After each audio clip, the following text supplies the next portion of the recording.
do this one last thing and then I'll give you everything that I promised. Oh, please just do this one last thing and then I'll give you everything that I promised. Oh, please just do this one last thing and then I'll give you the power. I swear, I'll give you the power if you just do this one tiny last thing. Feed this soul to the beast. And then afterwards, feed yourself to the beast.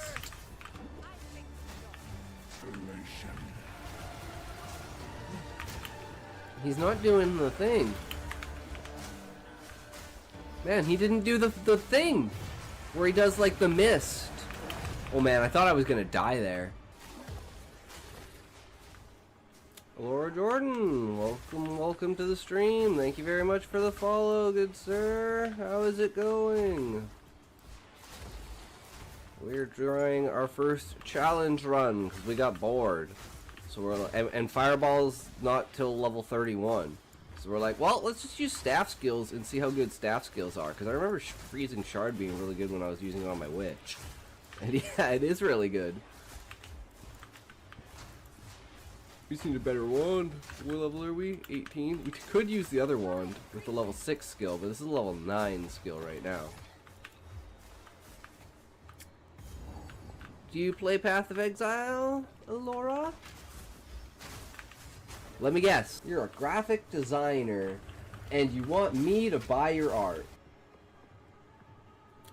Is going good, by the way? Yes, it is going good. You are first follow of the day.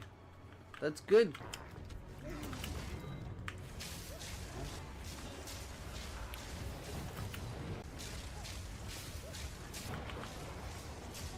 Dead.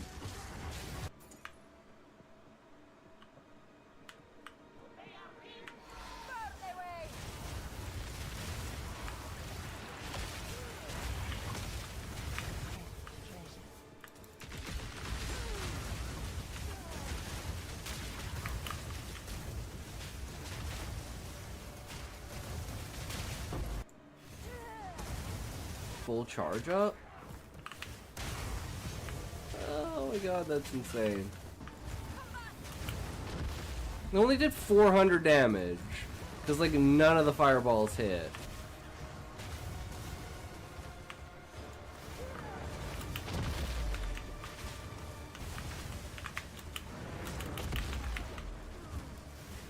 So close.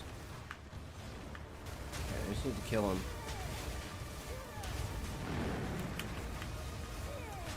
Holy shit. Yeah, this character's borked though. Fuck it. I'm done with it. I tried.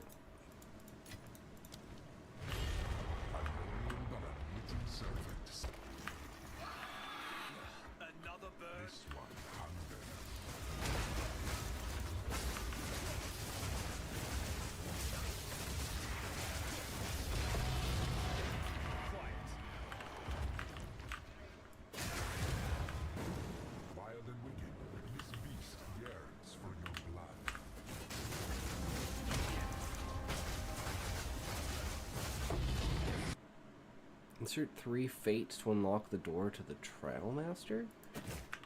What are fates? Cowardly fate. Oh, I didn't know there was like an extra thing. Everything ready for tomorrow. So, remember, as always, you can't say fuck you to your friends. Who can you say fuck you to? Fuck you. And he doesn't have a body. So it's just kind of the arms, and he's got like his flapping gullet. Kind of just chilling there.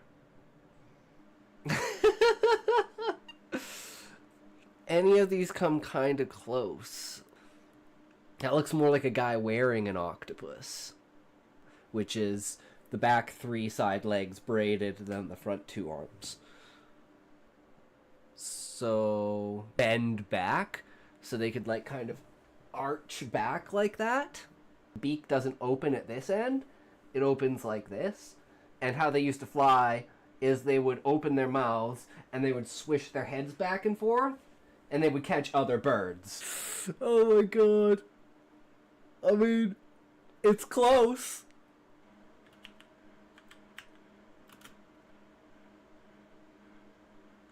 Literally, like, fucking something along this lines. Like, take this one. So this one's fucking amazing. Okay, there.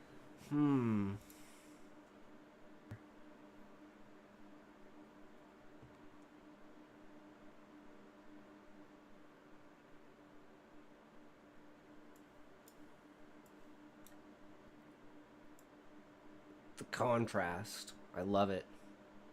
This is interesting. This is really interesting. Yeah, this is more like it. Ooh, I like this. Workstation. You can't say fuck you to your friends. Who can you say fuck you to? Fuck you. This could be like a forming of picture.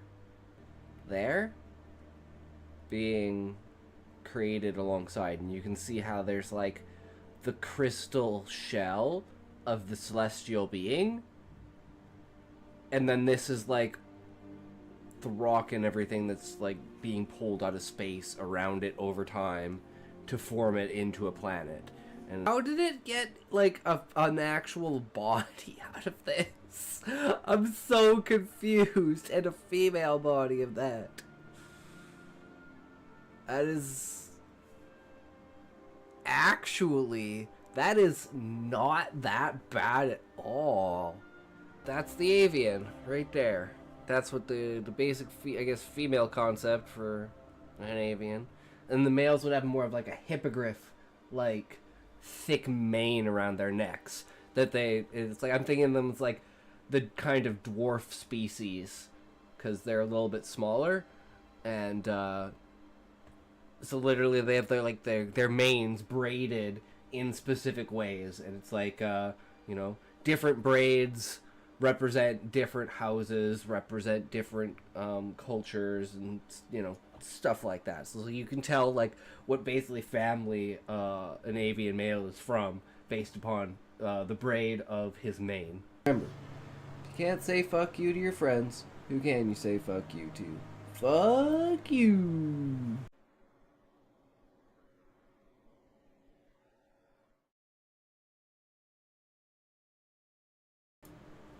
Yo, yo, yo, we back. So, came up with an idea for maybe not making deep lore drops. Instead, we're gonna have the bard, and he's gonna be basically an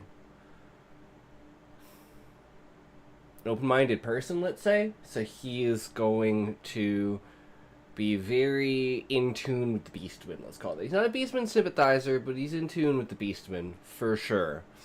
And he feels their plight kind of idea. So he has a lot of their stories that he turned into songs. So like throughout the book, he'll be like, you know, singing songs and performing, you know, plays and shit like that. And it'll be like one of those things where it's not really that important. It's more like you know, think of it as a character development part for that character, but if you want to look deeper into it, you can look into the songs and the lyrics and how everything's structured and get the lore from that. At least that's the idea. But composing that shit's gonna be fucking hard. And most of the lore we don't even like we don't have detailed specific lore. We have the entirety of the timeline, but we don't have like specifics, which we can deal with later because that's not too much of a big deal. But what we wanted to do was, let's grab this. A second here. Playing around with Grok a little bit just to see the kind of idea that we can go for.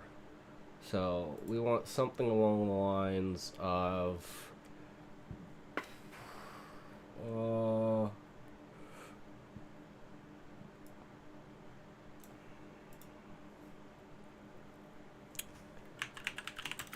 write a poem of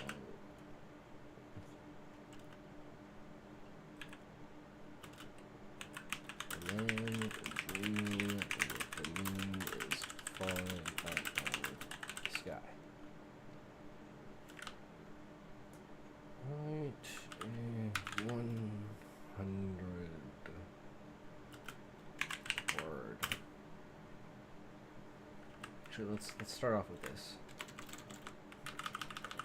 Let's do a 200-word story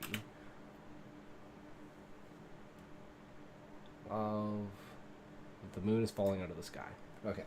Give it that simple task for now.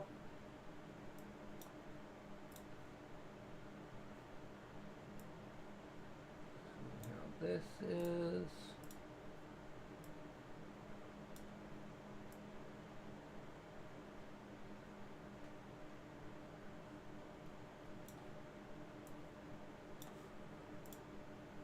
Okay, in the quiet of his small, cluttered apartment, Samuel lay sprawled across his worn-out couch, the hum of the city outside. Smooth this down. Fading into a distant murmur, his sleep finally claimed him. His mind embarked on an adventure he'd never forget. He dreamt of standing in an endless field under a starlit sky, the grass whispering secrets in the cold night breeze. Suddenly the moon, a luminous orb, began to descend. At first, it was a mesmerizing sight, like a celestial lantern being lowered from the heavens, but as it grew closer, the beauty morphed into terror. The moon was falling, its massive form casting long shadows across the land, the ground trembling beneath him. Panic surged through Samuel as he ran, his heart pounding against his chest. He could hear the moon's descent, a sound like the roar of 1,000 oceans colliding. Trees bent and snapped, the wind howled in fear, the moon's face loomed larger, its craters and scars now terrifyingly detailed. In his dream, Samuel tripped, falling into the cold, unforgiving earth, his eyes locked on the sky. Just as the moon seemed about to crush him, he woke up, gasping, back in his dimly lit apartment. The dream lingered, a stark reminder of how even the most beautiful things could become our greatest fears. Okay, now turn that into a poem. Into a poem using... I don't even know how to spell this. I want to spell it right.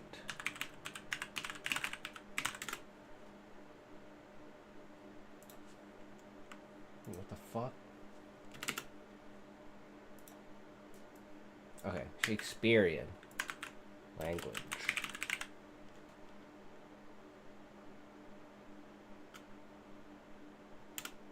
That's going to be interesting.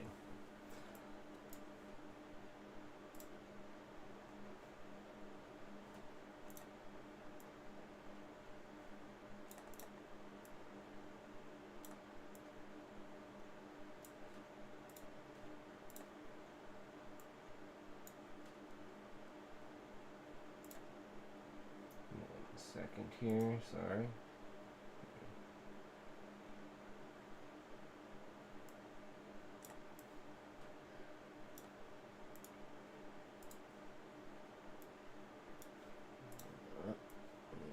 There. That should do it. Okay. In slumber deep upon a couch of yore. Okay, we don't need this.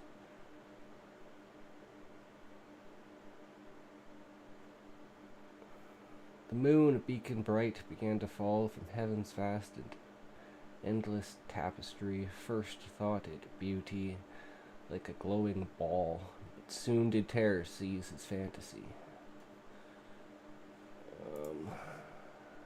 Rewrite it as in the perspective of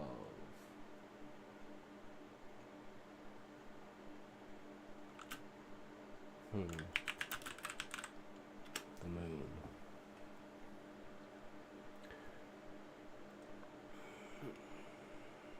Okay. Ground did quake as if by giant trod. The trees did bend, did snap, did cry in fright. The wind howling wraith, a voice so cold as if to mourn the moon's descending might. With heart aflutter did Samuel take flight. Yeah, okay, so let's try this. From high above in heaven's silent vast, I, Luna, watched o'er earth with silver glow. In dreams I fell, my journey downward cast, to meet the man who slumbered far below. I saw him there in fields of endless green, his form a speck beneath my grand descent. At first my beauty did his eyes convene, but soon my fall his heart with terror rend. The earth did tremble, feeling my approach. as trees did bow and break in fearful din, the wind, my herald, with a mournful coach, did wail, as if my fall was its own sin.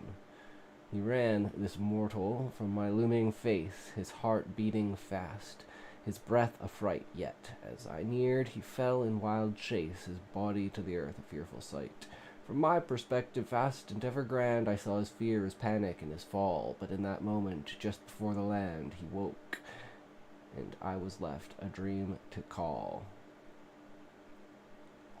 I mean, it's not bad. This is kind of the idea behind it is... the story's supposed to be extremely vague and out of place, so it's like you could only understand it if you really had the attachment, the extra piece that you're not given in the book, that you really have to look into and find all the little... So you gotta find that you're missing this piece, then you gotta find all the pieces that fit together to make the piece that fits in the piece that fills in the rest of the gap of the story. Which is like... And these are supposed to be like, the Beastmen are like a very lower set intelligence, right? They're like children, essentially. Like, full-grown Beastmen are like 6-year-olds, essentially.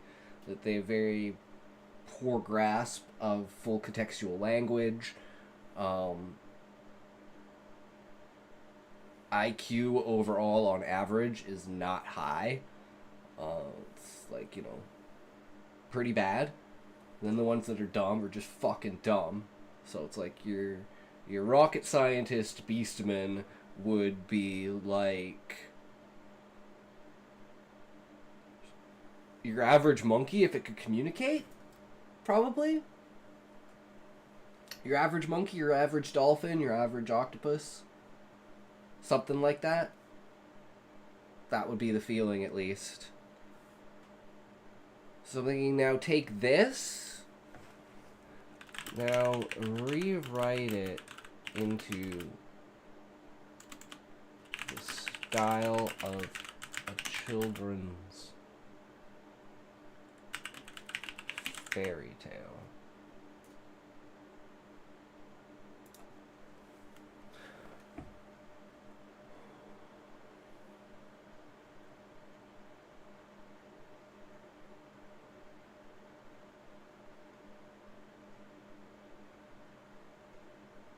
Nah, that's kind of shit. Scrap that. Scrap that. That's kind of shit. I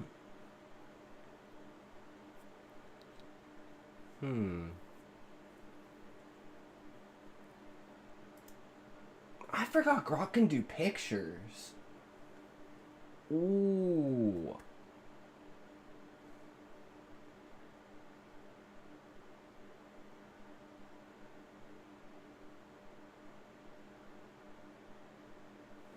Okay. And illustrations for the perspective looking up at the moon falling as it hits the atmosphere, as well as another picture looking down upon the sundered, broken earth. Ooh, let's see what it does.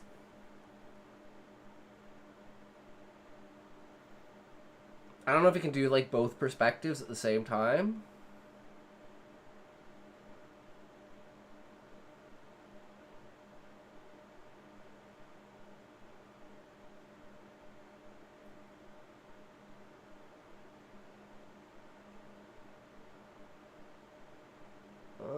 That's not very good.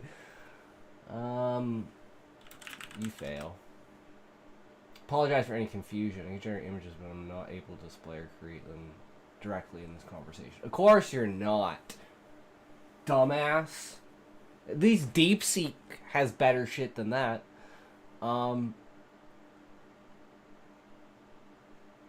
Actually generate images. Okay. Um,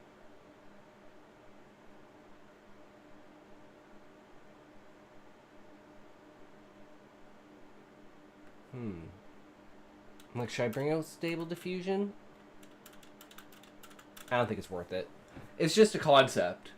But, I mean, the fact of the um, moon falling out of the sky being witnessed by the dragons who, like, in order for the beastmen to survive, essentially, the ones that are landlocked, uh, I'm thinking the dragons have to be involved in some way, shape, or form. And maybe even a couple of them die during this process. And they're like arcs, because you gotta think Fafnir, as the smallest of the worms, the great worms, he's like the size of like your average aircraft carrier. Like Tiamat, Vitra, and Jormungand are like the size of a city, maybe bigger than a city. Like they're fucking huge. So if they were to make like, let's say, okay, we need like 150 years to 200 years of these dragons flying around with basically makeshift encampment, like beastmen villages, on their backs as they're flying for like 150 years in order to save most of the beastmen race. Because pulling the moon out of the sky, the idea for that to end the war on the octopi side was basically to eliminate the beastmen.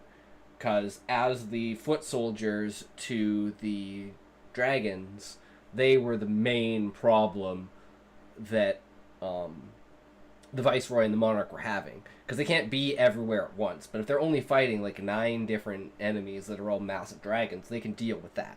That's not an issue. But it's like being everywhere at once. So it's like the beastmen had to attack while the dragons were distracting them. So there's going to be like this whole backstory of that. And then when you meet up with the dragons, like in the second book, maybe it'll explain a lot more through like murals and stuff like that. But one thing I was thinking that I really want to do that I absolutely love is like focusing on food. And that's where Varius comes in, because he's gluttony. And he is a avian that's so large he can't even fly anymore. He just fucking loves food. So, like his introduction scene in I think chapter 4, when they go to Ifrit, it's like he's just like literally slithering across the table, knocking people's drinks and food over and shit, and no one's paying any mind to him. Like this is a fucking everyday occurrence. And he's picking things off of people's plates just randomly. Nobody really gives a fuck. And then, main characters come in. He's like, oh my god, meet up reunion, that kind of thing. But we'll go over that when we do the chapter events. I just wanted to see if I could come up with anything that was even remotely usable. Which, like, I feel that this is, like, from an edited form, this has a high potential. Very, very high potential. So we're going to bring this up, move that over, grab that, move that there for now. Drop this in here. So this is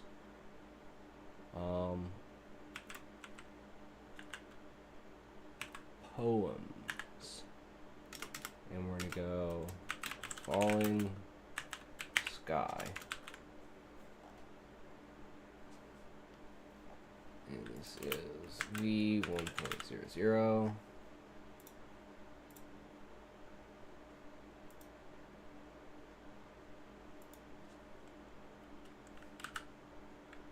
Actually, I'm just going to call it falling sky. And we're going to add a new folder.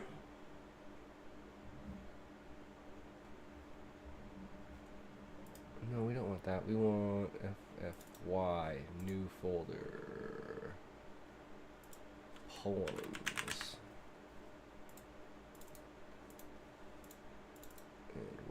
falling sky in there. Okay, that'll help a little bit easier. I'm gonna actually just make files for all of these because that seems like it's such a good idea. Folder, event list.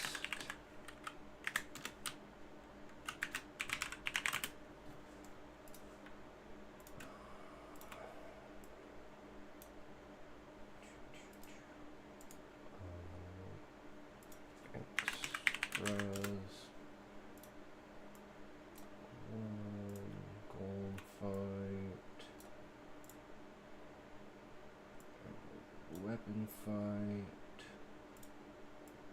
epilogue, race. Actually, let's. Yeah, no, we can leave that there. Extras.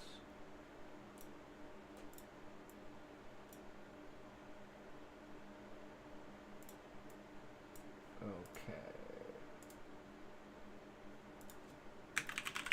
Character draft.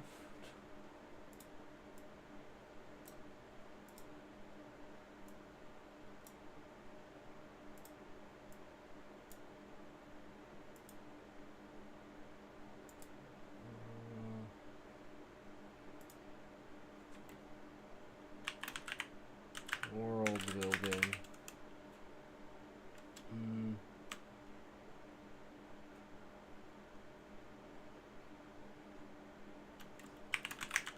Just call it timeline.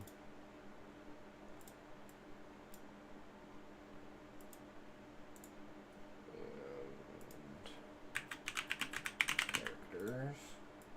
Okay, that's easier to figure that out. All of these are gonna be fucked, right? Yeah, because they're all broken now. Okay, let's close all of these. Let's go event list.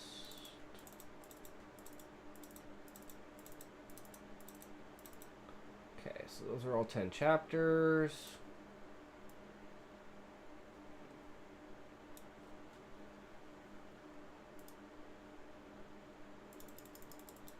Back to chapter 1. Find assistant to go get food. Library cafeteria. So this is actually the epilogue.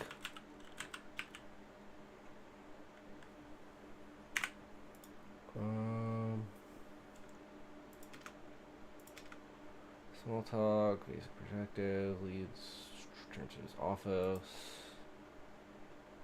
Okay, this is the beginning. Notice inconspicuous compro on the edge of his desk. Watches how it got there. Looks up curiously. Picks up activates places on the desk. Watches the face octopi become clear. Camera is jittery. Man is adjusting the frame of focus. His eye immediately stands up in shock. Sits down, putting his elbows on his desk. Places his chin on his hands. Take a deep breath. This is where he actually goes and locks the door. Places magical lock on door first. Sits down, putting his elbows on his desk, placing his chin in his hands. Take a deep breath. Video continuing with a voice and distant calling for gather together. Screen turns swiftly to a blurry outline of a group of adventurers standing on a large granite door. Static buzzes. Companion of the. So this is.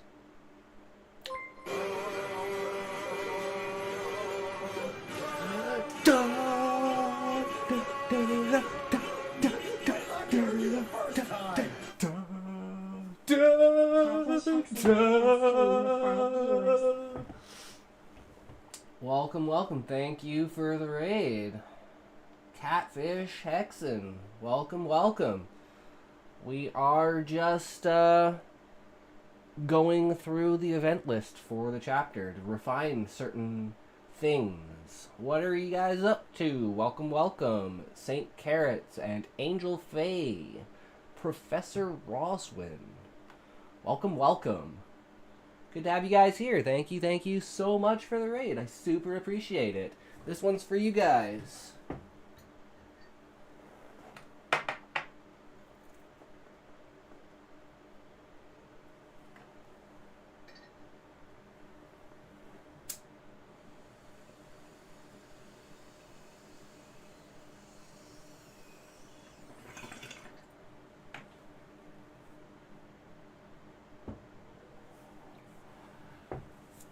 Nice, I do like some world building.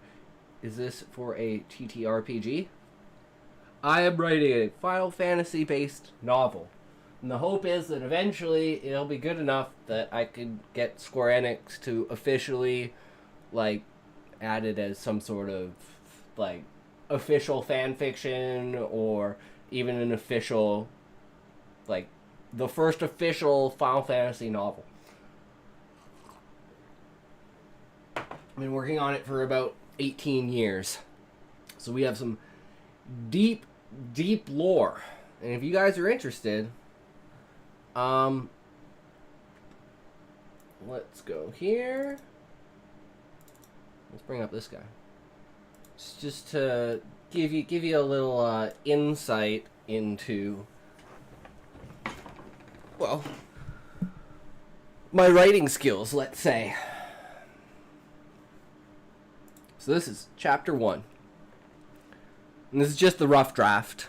So it still needs some refinement and stuff, but hey, we're getting there. The best is yet to come, I thought to myself as I sat down at my desk. The paper sat staring at me tauntingly. I was always a better improviser than a speechwriter. I drummed my fingers on the desk as I leaned back in my chair. A glint of light struck my gaze. I perked up and looked around curiously. Noting the room, nothing in the room seems to have been moved. I thought to myself as I reached my hand across the desk and grasped onto the object that was reflecting light. A calm pearl, magical pearls created by a species of clam. It maintains conscious contact with all pearls it has spawned. This pearl was infused with magic that allowed it to act like a visual and audio recorder. I inspected the device and tuned my magic to it. Placing it gently on the desk, I activated it. The fuzzy outline of an octopi with yellow-tinged skin and a spiral lines wrapping around his right eye appeared in the frame. The figure fumbled with the camera for a second before releasing it. The drone flew several feet from the figure and the image became clear. At that moment, so did my mind. The green and yellow of his outfit, with its fancy collar and long coat, denoted him as a thief. My heart was racing in my chest, and I could feel a cold stillness raise from a pit in my stomach I did not realize existed. "Torg," I said to myself under my breath, barely audible. I rose from my chair, walking towards the door. I channeled my essence as I imagined a pitch-black wall absorbing all light, impenetrable and demoralizing. I swept my left foot backwards in an arc and raised my knee before stomping down as I hummed the magic into being. The seal on the door activated, locking it. I walked back to my chair and sat down. I waved my hand across the expanded screen and it began to play once more. I leaned in, placing my elbows on the table and my chin in my hands, readying myself for the unknown before me. A voice rang in the distance, and the camera spun around, raising higher into the air while it panned down on a large group of adventurers. The camera panned up towards the direction of the voice, its gaze set upon 4 octopi standing opposite the group, Guildmaster Husai Sudi, his second-in-command Sid Smolkin, and beside him, the Viceroy. The camera zoomed in on the 4th man who was speaking, the Monarch. "Brave adventurers from far and wide, you've gathered for this most perilous quest. The Guild and the Monarchy have watched over this quest for more than 100 years. None who have ever entered this dungeon have returned. Let this be your last warning before fate takes you in her hands." A loud cheer from the crowd, chanting, "Victory!" Sound of grinding gears and scraping metal roared across the canyon as the great door to the dungeon opened. A boom rang through the silence as the doors stopped. An octopi on the back of a chocobo, his arm raised into the air, revealing his gunblade, the fancy garb he wore denoting him as a corsair. His face was shadowed by his pirate hat. He was leaned over the chocobo, his arm resting on its head. He stared towards the crowd as they shouted. The men fell silent and began to part a path for him. Aetharg pet the chocobo and pointed forwards. The bird began to walk towards the dungeon. As it trotted, it grew speed until it hit a run as it was passing the front of the group. Aetharg shouted, "Charge! Let the name of tributers ring across the ages! Let the might of Kashyyyk and the grace of Gaia guide us to victory, my comrades!" The screen began to fade as the sound cut out. Static buzzed for a time. I had fallen into memory, recalling that day as if it was now. Who could have put this here? I clawed at my left arm, scratching myself. I tried to calm my mind as I stared at the blank screen. A hiss and the sound of coughing became clear as the screen faded from black to illuminating several figures in the frame. An avian, his blue and orange rubber gloves with a long red apron and goggles denoting him as an alchemist. His feathers were faded white, his mane a light brown, being braided from the back around both sides and down his chest at the bottom of his gullet, looking like a beard. Gladys said, I told you not to put the circle in the square hole. Once he has an idea in his head, he goes with it because it's so rare, he doesn't know if it will happen again. Calmosh, an insectoid, responded, covered head to toe in full white plate mail and halo upon his head denoting him as a paladin. The men laughed even harder as an insectoid. The decorated yellow and black robe with the half-clock gear helm denoting him as a time mage walked towards Torg. Nothing a spitshine can't fix, Hummick said. The camera spun towards Torg to denote his armor is scorched and his brow is singed. See what I have to put up with? He said into the camera. The audio began to cut out and the screen buzzed static once more. Images flashed, mostly blurry and incomprehensibly swift. The sound of stomping from afar began to trickle into the audio. The screen flashed bright and focused into a curved semicircle door that swung freely open before the group of adventurers. The room had 3 large alcoves along both of its side walls. Flickering patterns of light could be seen pulsing along the insides. In the front alcove on each side was a hulking mechanical cube that began to levitate off the ground as the lights in the alcoves began to pulse faster and brighter. A dim hum reverberated throughout the large hall, light appearing like creases across the cubes. Arms and legs unfolded from the cube as they began to walk towards the center of the room. Jellic charged into the room, the black plate on his arms and chainmail on his legs shining starkly against the colors of the room. He raised his gun lance and fired at the 2 cubes, taking their attention. Calmosh ran between Jellic, with his chainsword buzzing as he held up his shield. Stay behind me! Supports line up for a defensive position! The center alcoves housed a more biological enemy. The golem's long, lanky arms stretched out as it pressed its hands against the ground, lifting its lofty head up, revealing a mass of what appears to be organs protruding from its neck. Jellic fired more shots at the golems. They shook their massive heads and roared as they charged towards Jellic. The bronze-colored metal plating of the 2-legged mechanical war machines in the 3rd alcoves shone against the light of the room as they moved towards the center. Aetharg shouted for the mages to sleep them. The aether expanded around the machines, seeping into its essence, the spell cutting off all consciousness. They fell to the floor limp. Jellic ran past the limp machines to gather all 6 enemies together. He turned to face his foes, his back to the wall. He slammed his shield down into the ground and activated the top guard, placing his gun lance in the middle, beginning a full charge blast. Calmosh pressed the base of his chain sword to his gear shield. The satisfying click made him smile as the shield left his arm and attached to the sword, creating an axe. The shield began to move up the base of the sword to the tip, and once it was there, it locked in place. The rotation of the blade now caused the shield to spin. Calmosh infused his weapon with earth and elemental essence and swung it in a wide arc, shouting, Spinning arc! The aether fissured as the elemental essence was drawn back to the soulscape. Jellic released his charged blast. The room shook as the cannon sailed through the air. The thundering elemental essence ripped open the aetheric fissures. Seconds later, a volley of earth and elemental essence from the mages collided with the rifts, imploding them. The crushed and mangled remains of the enemies clattered to the floor in their death throes. The screen faded black as a cheer faded into nothing. A frustrated groan as the figure became clear to the view. A worn-down adventurer with sturdy chain armor and a great hammer at his side. I just want to hit it, okay? No, Reef, we don't need more of those golems coming for us. Maybe you, but not us, Chalcom said. The light blue beret and green fine woven leather chest piece denoted him as a ranger. Laughter teemed through the circle of men huddled around the fire. It has been 8 hours. I'm hitting the sack. Let me know if there's any progress, Yedford croaked. The black spiked full helm and spiked black breastplate he wore denoted him as a dark knight. His gruff voice faded to mumbles as the fire crackled on. Torg turned away from the fire and began to walk towards the huddled group of adventurers. Vimkel's voice could be heard. The scope goggles with his gray cape and baggy greenish attire denoted him as a gunner. A is 3 and 4, B is 4 and 6, C is 1 and 7. The sound of clicking could be heard, but the hum of gears swiftly died. I told you, C is 3 and 7, B is 1 and 6, Seclum stated. The light brown robe that fell across his body and the black belt wrapped around it with his dragon mask denoted him as a monk. A kerfuffle of voices argued before one rang above the rest. Gentlemen, we need to math this out and calm down. There's no progressing without solving this. Put your heads together in a good way, and if you can't, go over to the reject camp. Nellian, the Alliance deputy, roared over the squabbling men.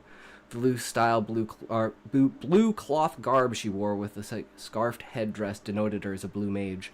The screen buzzed with static as the sound cut out. The image of a laboratory of some kind came into view. There were cylindrical tanks filled with the liquid and brains in several stages of development. "This one is mine!" Reef shouted as he swung his hammer around his head and smashed it into the glass tank. The sound of liquid spilling over and glass shattering to the floor echoed through the strange room. "Guys, I think we should go back to the group now," Torg said as he walked towards the door. As Reef went around smashing all the tanks, the rest of the room gathered at the door. Rest of the party group gathered at the door.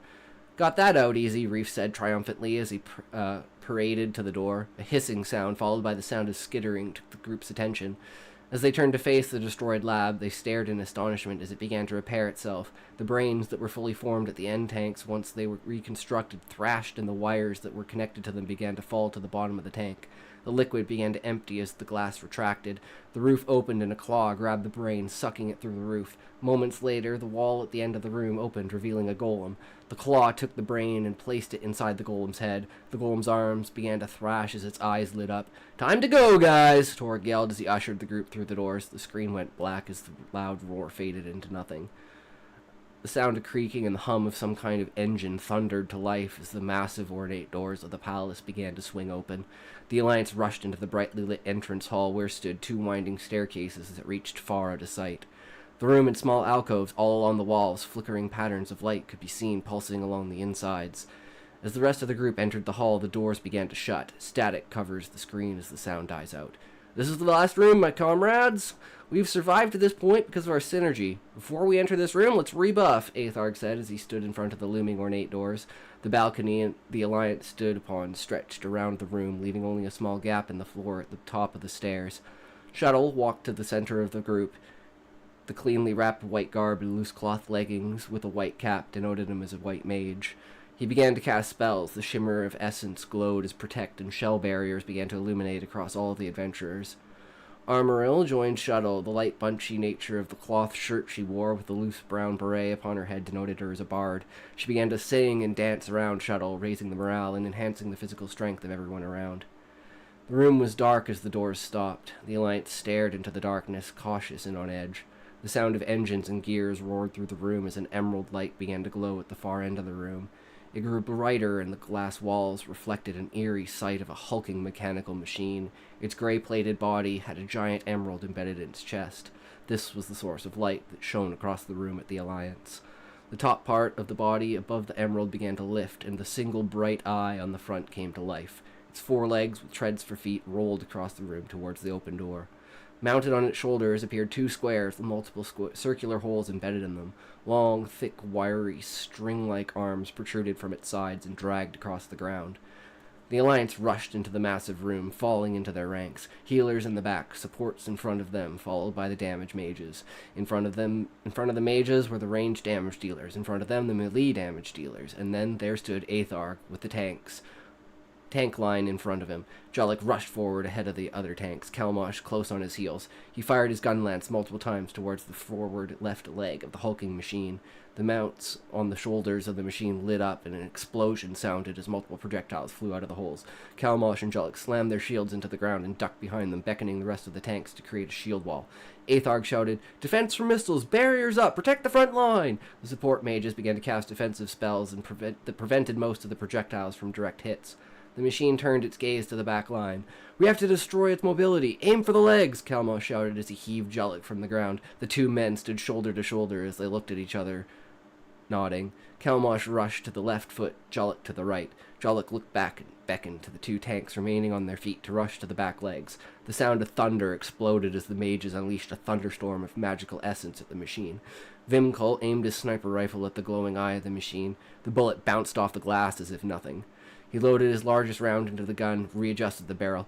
"Going all in on this. What's a title for, if not now? Never too far." A light of blue misty aura began to appear around Vimkul as he channeled all of his essence with his soul overdrive invocation, whatever the fuck it's going to be called, and unleashed his shot. The aether tore and fissured as the bullet traveled. The power amplified. The sound of screeching metal and shattered glass filled the room. Jollik took his opportunity as the smoke-covered, half-imploded head of the machine groaned and choked. His tubes spouted a dark, foul liquid. He infused his essence and invoked his title. He placed his gun lance on his shield and charged for his attack. The fissures flared as Jollik fired. They exploded open, and seconds later the sound of water and sand accumulated as magic overtook the machine. The essence of the magic smashed into the fissures as they imploded, smashing and crashing the machine head until it was a crumpled mess. The arms of the machine began to glow and stiffen as they heated up, eventually appearing as swords of emerald light. The left arm swung at Kalmosh. He raised his shield and steadied himself for the impact. The screeching sound of metal faded into a hiss of burning flesh as the shield failed. Kalmosh's scream echoed through the room as he jumped back, clutching where his arm used to be. Hanmik rushed to his side immediately and began to heal the wound. Kalmosh swore loudly as he moved into the back lines. Aethar gave the signal to go full offensive. The melee lines charged forwards the tanks and began their most powerful infused magic attacks to create fissures for the mages to implode. The machine began to lose ground as its treads were beginning to fail. Its arms only held at bay. Once the enemy was underneath it, there needed to be a new strategy. The Alliance continued to press the machine back. As it was approaching the back door of the room, the machine lowered itself. This forced the melee and tanks out from underneath and protected its weak spots. In front line began to reform in front of the hulking mechanism as the screeching of gears rang throughout the room. The giant emerald on the chest of the machine began to glow brighter as it detached from the top of the chest, lowering itself to reveal a dark obsidian glass tube appearing from underneath the gem. The inside of the cannon began to glow as the emerald reached its peak brightness. Hanmik suddenly fell to the ground and screamed, "I titled! Thunder and fire resist! Max defense! Now!" His head slumped to the ground as he fell from consciousness. "Full title!" Aethar called, instantly recognizing the danger. He leapt to the front line, putting himself between the tanks and the melee. "It was an honor," he nodded to Kalmosh and Julek. "Captain goes down with a ship. Who could have asked for more?" Julek cried back to Aethar with a smile on his lips. "Beyond reach!" He spoke quietly as the dark blue misty aura surrounded him, connected him to the soulscape. The magical barrier extended out, enveloping the entire alliance. Kalmosh raised his head as the etheric mist began to engulf him. "Last to think," he said proudly as the magic engulfed the room, causing Kalmosh to instantly heal their wounds. It could have only ended like this. The three men faced their oncoming fate as the buzz of electricity sparked the air. Amaryl ran between the mages and the rangers, beginning her final dance. "Self-serenade!" she sung, the aether enveloping her. All the needs of the alliance were met. Nellium invoked her title. "To be feared," she spoke as she stared into the cannon of the emerald weapon. The magical essence encased the hulking beast, stopping time from its perspective. "Mixed and matched!" Gladig shouted as he threw the remainder of his alchemical mixtures into the air. They engulfed the room in a purple and green haze. Seklim jumped into the air as the aether enveloped him. His Buddha essence formed and held him in a protective palm while he unleashed a multitude of etheric-charged attacks that exploded the soulscape. Chalcum raised his bow and notched 4 arrows. "Clutch Claw!" he said as he released the spell. The magical time bubble around the mechanical wonder dropped, the raising pitch of the sound coming from the cannon almost deafening the party. The aether surrounded the arrows, drawing them into the soulscape. They pierced through the center of the weapon, exploding fissures as they traveled until it struck the door behind the machine. "Fight it out!" Yedfer roared as he jumped into battle, the aether engulfing him, the strikes becoming more fierce and brutal as a maniacal smile crossed his lips. Jolkim unleashed everything she had as she titled, "Grand Junction!" she cried as all the elemental forces morphed into an omni-element and shot a cannon of magic at the machine, imploding all of the rifts created by the melee. The mages stacked all of their defenses in front of the tanks and prepared. "Hi, how's the story coming? Cute Muffin, welcome, welcome." It's going pretty good, I'd say. A blinding light, followed by a catastrophic explosion, engulfed the room. Husai stared in awe at the sight before him. Was it over? Had this been the undoing of all that came before? Heavy breathing and rasped gasps began to accumulate. A voice rang out, "Attendance!" Muffled voices raised as the sight became clear. The off-tanks stood shaken and tattered, but on their feet. The room was charred to a crisp. The only adventurers left standing were directly behind Jellic and Kalmosh. They looked round in dismay and disbelief at the mangled, burnt corpses of their comrades. "Did you get a raid?" "Yeah, I got a raid! It was great! It was freaking amazing. I was like, wait, what? Catfish? Hexen? What? Thank you. I know, right? I was like debating what category to go in, and apparently I picked the right category. So I was like, can I just go with just chatting or do writing? And I was like, let's just go with writing, because that's literally exactly what we're going to be doing. 5 people. Just like, I mean, I haven't had a raid in, 3 months? And that's when I was playing Final Fantasy XI, and that was from, like, my Link Shell mates. So this is, like, one of the first official raids, I'd say, that I've ever gotten, which is pretty fucking epic. Not gonna lie. So I decided, hey, let's give him a treat. Let's read chapter 1 and see what they think about chapter 1. The emerald weapon could be heard crashing to the ground as its energy was significantly drained from the attack. "Finish it, you fools!" A shaking, broken voice could barely be heard. "Under one roof!" he mumbled as the aether engulfed the remaining party members. The group looked on in horror as they saw the charred remains of their leader. As if in unison, the Mulian mages that were left bellowed a mighty war cry and sent everything they had at the machine. The remaining 20 or so members of the party gathered around their fallen comrades and gave them their final goodbye. The door behind the destroyed machine had opened once the mechanism had fallen to the ground and ceased to make sounds, and all the lights had died out. The adventurers solemnly stood for their friends as long as they could, but they knew the journey was not finished. They began what felt like the eternal walk to reach the doors. Once they were inside, a control panel opened on the inner wall next to the door. "This appears to be a moving platform," stated Shuttle, as he inspected the device. "I've seen these before in other dungeons. I believe this should activate it." The doors began to close, and the group could feel themselves begin to move downwards. The elevator ride seemed like an eternity. No one wanted to break the silence. A creaking sound, and the floor stopped. The group shook on their feet as the door began to open. My cat sleeping next to me, as usual. My cat is like a Palico from Monster Hunter. She is so talkative, but she just like runs circles around you. If you try to pet her, she'll just walk away from you and be like, "Yep, that's right. You have to pet me. So I'm just going to keep luring you wherever I want to go." The whole while going, "Meow, meow, meow, meow, meow, meow, meow." And it's like, "I'm petting you, Daisy. I'm petting you. I'm trying to, but you're running away." She hates being picked up, at least by me.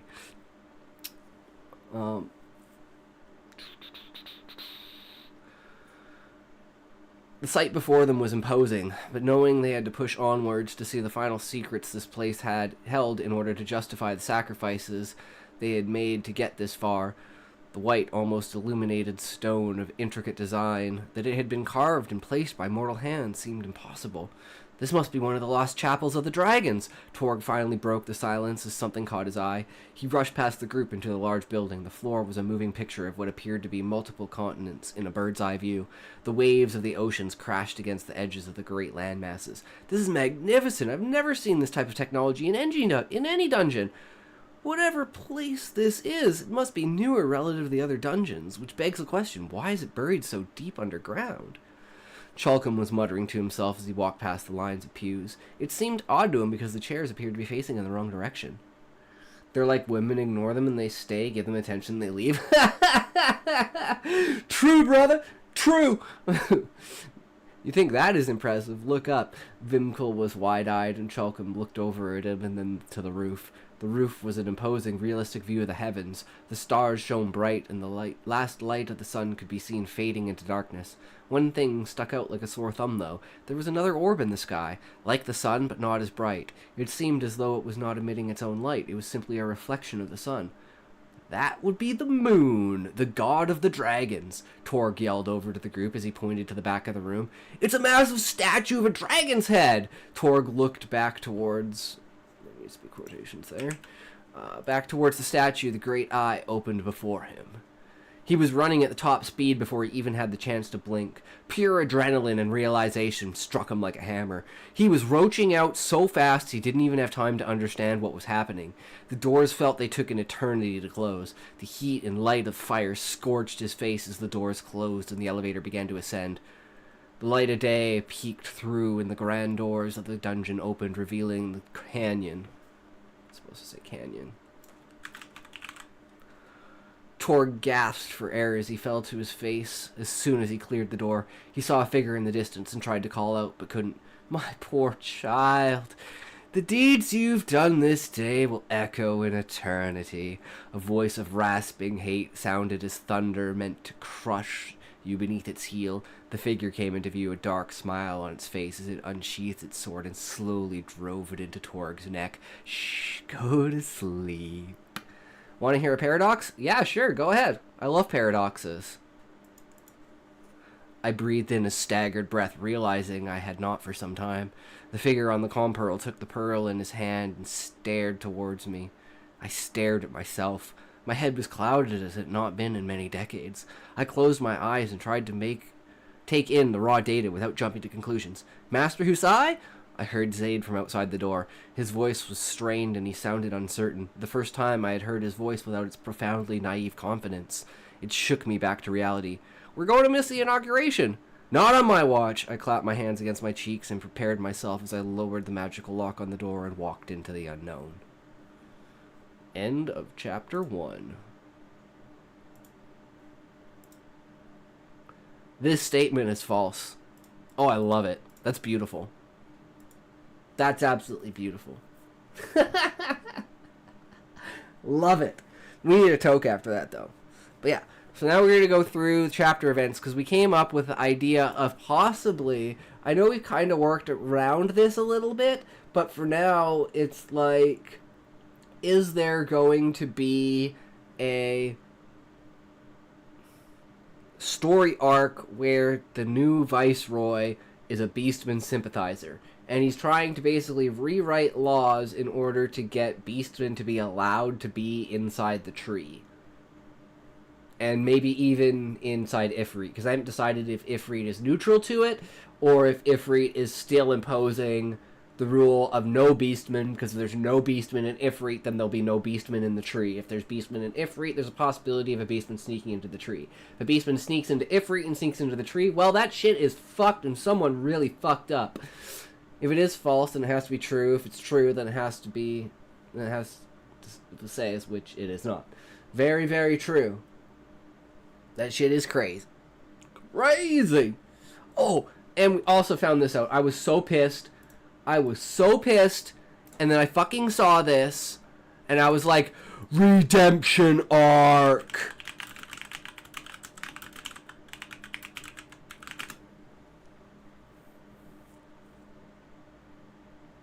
Where is the official one? Capcom.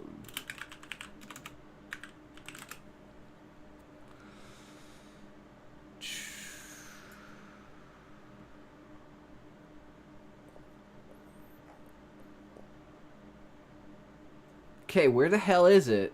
Monster Hunter Wilds Insect Glaive overview.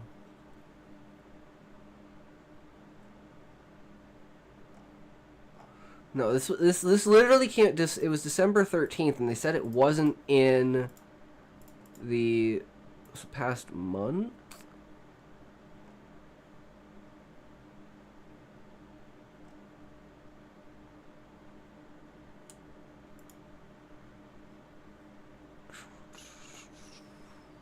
Yeah, okay, this was it. This is what I was looking at. This is what happens when I talk to AI the whole weekend. Well, hey, we were doing, where is it? It's gotta be here somewhere. The idea of a poem to dictate lore. So one of the characters, Various, is a bard. And...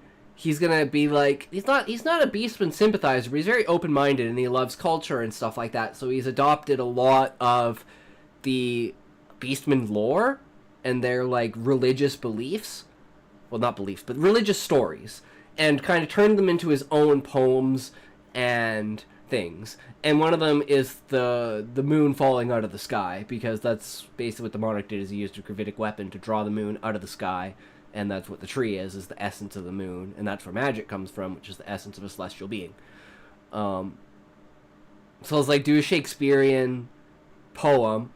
Do you know about the AI model named Copilot? That's the one I use. Yeah, I never tried Copilot, because I know there's, like, isn't there paid options for it? I like to use ones that are completely free, because the ones that aren't free always, at some point, lock you out. They're like, oh, you did too much, now you have to buy it. Whereas with like DeepSeek and Grok, it's like DeepSeek I got running locally, so I don't have to worry about filters. Yeah. I mean, Grok is pulling its own weight. I'll say that. It's definitely doing some nice stuff. But anyways, Monster Hunter Wilds. I don't know if like they plan to do it and they just said nothing, but like they brought back aerial combat returns. Yes, because it's not in the beta right now, which pissed me off so much. Because I was like, wait, they got rid of aerial, but no, guys, it's okay. They did not get rid of aerial insect glaive. It's just not in the beta. Thank fucking God. I was so pissed. But what sucks now is like, oh fuck, now I want to play insect glaive and just like play ground insect, because I never play ground insect because I'm always aerial. But this will give me like a chance to practice ground insect. But the beta's over. I'm like, fuck! I used it last night and it wrote a nice bedtime story about a character named Felix the Fox. It was nice. Nice. That's sick.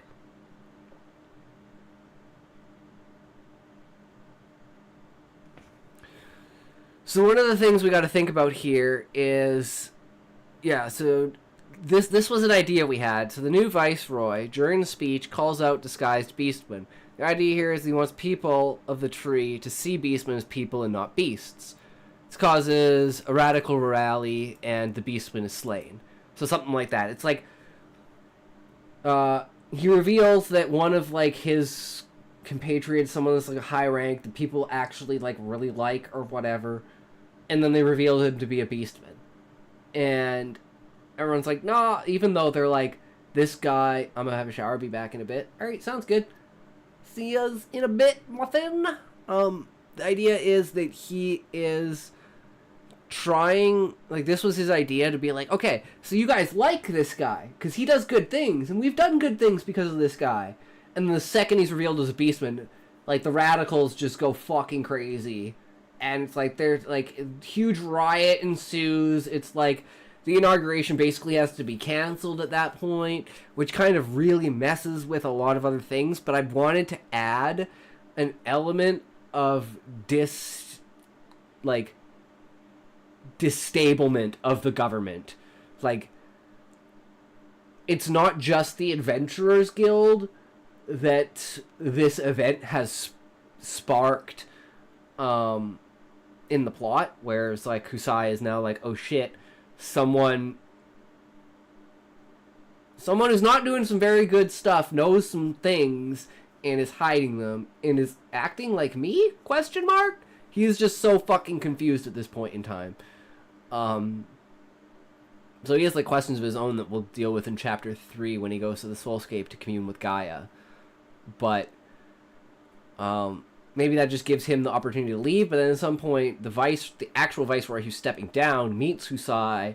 Maybe they have like a battle out, maybe it's like, you know, the riot goes, but then it's like to show the power of the Monarch.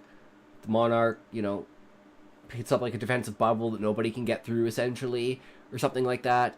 Because one of the main questions for after the Beastman War start up in chapter 9, I guess it is now, with the assault on Garuda, is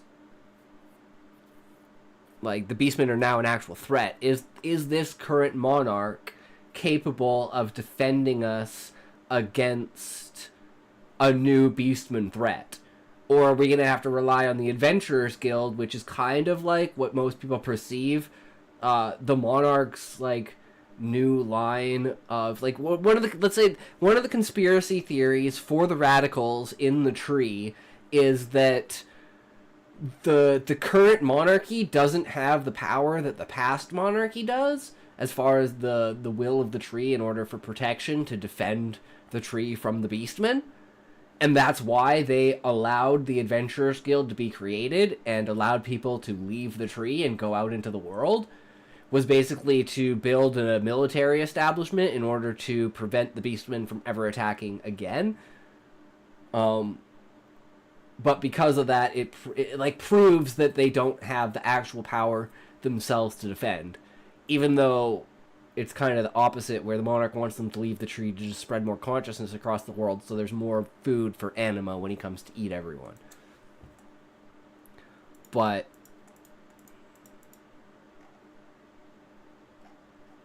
not quite sure.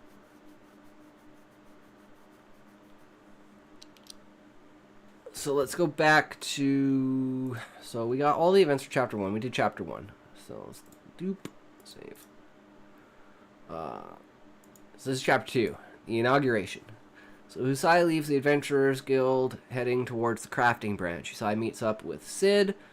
Husai and Sid proceed to the archive to pick up the library/archive master. In the archives, all four of them gather to discuss the inauguration. Husai reminds them of the day he became the guildmaster to preface an alibi for him on the video. Husai tells them about the contents of the video and asks them to check if it has been tampered with, hands Sid the comm sphere. They all proceed to the Crystalline Palace, and the inauguration ceremony begins.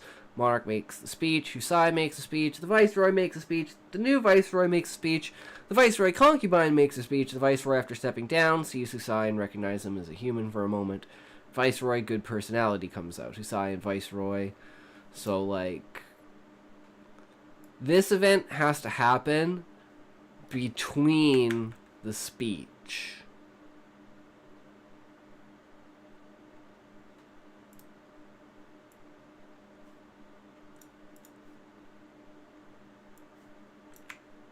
So, the Viceroy makes a speech. Then as he's stepping down, well, let's just say, actually, let's do this. The new Viceroy, because he's introducing the new Viceroy. So we'll need that. And then, when the new Viceroy's up there already doing his thing, the old Viceroy comes back, sees Husai, recognizes him, personality. Then they have conversed about the state of the Adventurers Guild and the monarchy. So this is kind of like Husai is listening in the background to, like, drowning out the speech. And then the Viceroy concubine starts her speech. And this is where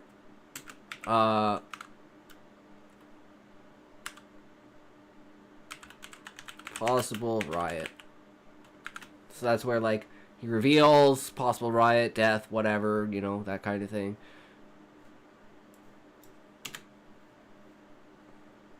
And it's kind of like the chapter just kind of ends abruptly with like them kind of all like backing out the door, being like, all right, okay, close the doors, everyone. What the fuck just happened back there?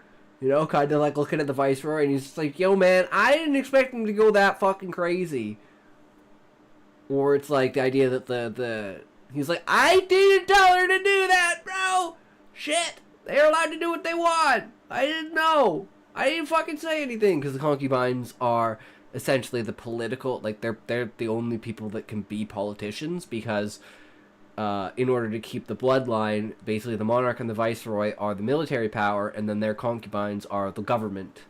And that's kind of what keeps the balance of the benevolent monarch, where it's like everyone's like, because they have this branch of government run by the concubines of the monarchy, and like there'll be like other components of it, like branches of government kind of dictated out to certain children and stuff like that, because only males succeed, because the monarch is a male, of course.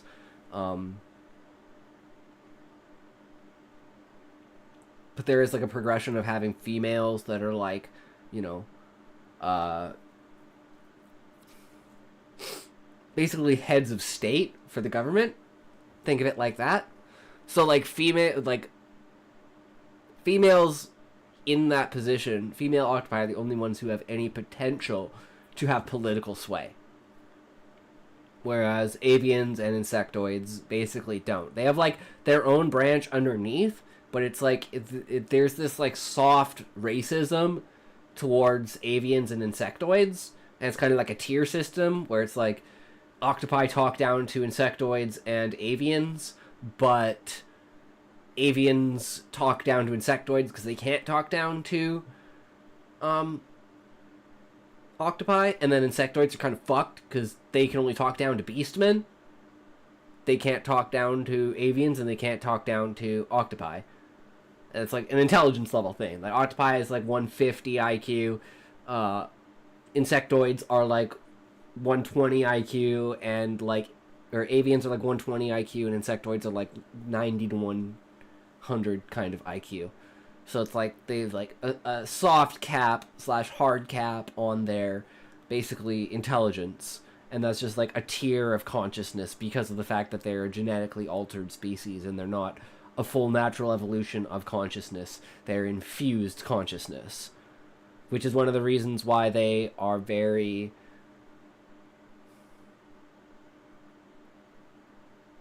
I want to say like attuned to the world, like instinctually wise, is because they haven't had the amount of time to lose their natural instincts. So they do have a very like baseline back of the mind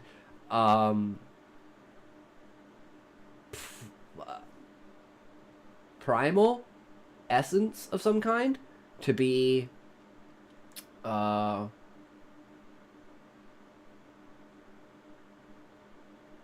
just slightly more in tune with their surroundings and ideas and stuff like that, because it's like they've had to go off of that more than they have their own intelligence for an extended period of time.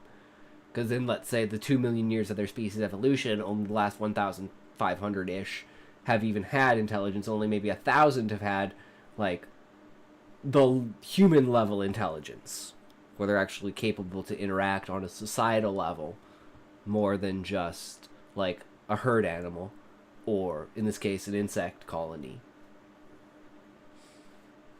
But it also means insectoids are very, like, large group oriented for large colonies, whereas avians are small group oriented, like flocks. And then the octopi are very, very independent. And those are all, like, just basic traits of those kinds of species. But ending the chapter with the riot just seems interesting. But I don't like putting ideas in that are just interesting. There needs to be a reason for it. And like showing the hatred towards the Beastman as like a full-on thing in the tree. That like there's sympathizers, because, you know, maybe during like the Viceroy speech as he's stepping down, he can be talking about like a new era and the idea that the Viceroy has actually been in charge. Like, his son's actually been in charge and been doing, like, everything for the last 5 years, because that's usually how it goes, is up until the inauguration. Now, I don't know if this is supposed to be public knowledge, because it was public knowledge, people would infer that, let's say, at some point in time, they would feel a change in policy overall, and that would be like the next stage taking over, like the new monarch or the new viceroy, and just acting in their father's place, shadowing them. So it's like they've been shadowing their fathers for their entire life, and now for the last 5 years their father's been shadowing them. Well, they've been basically working behind the scenes, making all the decisions in order to prove that they're ready to take full command. And after about 5 years of that, then they fully get inaugurated. And whether this is public knowledge, it's like privy information to higher classes, or it's just straight up not talked about in the inauguration, and they kind of try to infer after this inauguration that things will change and try to like purposefully make a change in a certain direction that they've, let's say, hinted at, but haven't put a lot of effort towards. But now it's like with the new inauguration, we're going to step in a new direction. Maybe we're going to be more Beastman friendly. Maybe we can bring on like a new diplomatic branch of the government aside from adventurers, in order to go out into the world and just record the Beastmen. Be like, you know, get their culture, get their religion, get their ideals, write it all down, freaking structure it, and be like, alright, well, we can figure out the Beastman society, know that they're not savages, because the idea, you know, there are, like, proven by, if this riot does take place and that Beastman is slain, how brutal even people inside the tree who have never known want nor desire, because everything is provided in abundance to them, in any way, shape, or form they want, including, now that the Adventurers Guild is there, beyond luxury items. So showing that you can have, like, the all-powerful monarch and viceroy being these, like, reasonable, nice people, and then these fanatical, crazy people just wanting to kill Beastmen because they think Beastmen are, like, evil or something like that. And it's like, whether that is a plant of some kind, that there's, like, maybe, like, before the moon fell out of the sky, there was an old general or something like that worked for the monarch, fought during the wars and stuff, maybe in an encounter with a dragon, and had, like, a new perspective, because the dragons were really trying to talk to them, not fight them. And that's kind of why the dragons just kind of left after a while, because it was like, well, we know we're not going to be able to fight. And then when the tree, so the moon got pulled out of the sky, the dragons are flying around with Beastmen made, like, camps on them, essentially, because they saved the Beastman race, kind of like they're, like, flying arcs to save the Beastman species. And the entirety of the landscape is fucked, as all four of the continents smashed together, and the crust of the moon basically fell across the top of it. And then in the center, in this giant volcano, essentially, the essence of the tree started to grow. And that's where, basically, the monarch, because underneath that point is where the gravitic weapon is, and the domed city that the octopi basically come from, and slowly move people up into the tree as the roots go into the main city. And then expanding the tree from the inside using, and I thought about this, like, the material, the crystal that the tree is made of is malleable, or, like, can be modified in an effect for, like, plastic. So it's like, it can go from being thin and malleable to, like, cellophane, like, wrapping around your food, to making chairs and doors and other kinds of things, to the point of, like, almost being, like, metal, like, with, like, almost like aluminum kind of things, like aluminum plastics, something like that. So it's like an all-use material. You basically do it in any color you want. So it's like all the material used inside of the tree, pre-Adventurers Guild, is all made from the tree itself. Whereas after, when the Adventurers Guild comes out and people start leaving the tree and bringing in goods and stuff, like from monsters that were outside the tree, beasts basically, and like plants, so it's like now you have, like, originally it's like you don't really need to eat. It's not a necessity if you're inside the tree, because it's like the essence of, I don't know exactly what the name of the moon is going to be. I want it to be Ixion, but I don't know. It's kind of in a weird state right now, so I just call it the crystalline tree. Because I don't know if I want a city inside the tree to be called Ixion. Like, the palace is called Ixion, and it sits at, like, the very top of the tree. And like the royalty basically get to live in the leaves of the tree, whereas the rest of the population lives in the trunk of the tree. So that's where a lot of, like, class, like, clashing and, like, class tiering happens. Is literally, like, how far up the tree you are is, like, the more important you are. But yeah, I think that'll do for chapter 2. Needs a toke, man. We gotta grind some more. But yeah, so we're, like, slowly fleshing it out. Because the problem with what we originally had, like, 6 years ago when I started actually trying to put this shit on paper again, everything just changed so fast that it just wasn't the same story anymore. So I was like, hey, we need to be grounded in our thought process before we do anything, which is why I wanted to wait until I figured out exactly how the beginning of the book was going to work. Because originally the beginning of the book was going to be like the middle of a random adventure, and you don't know it. One of the characters, like, goes off to, like, basically he's like, I gotta go have a shit. I go to the washroom. I'll be right back. And he basically goes to his evil personality, creates, like, puts down a bomb, blows up a certain section of the tunnel to reveal a laboratory that he's been looking for. And he's like trying to get these documents out of this laboratory without anyone realizing what he's doing. And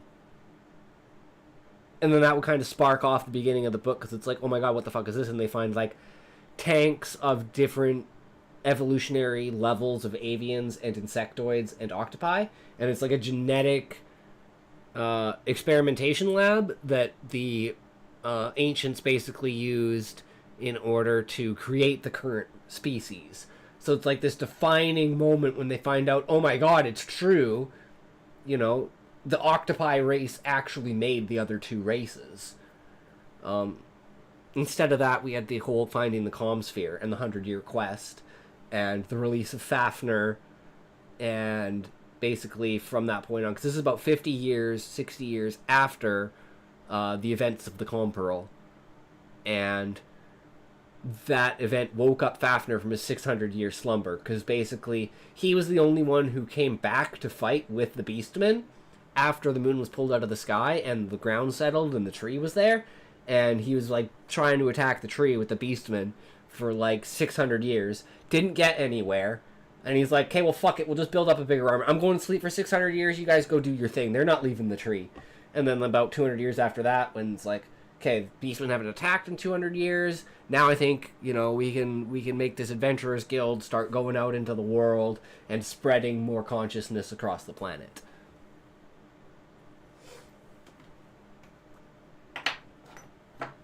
Because the ultimate end goal is consciousness. As much high-level consciousness as possible.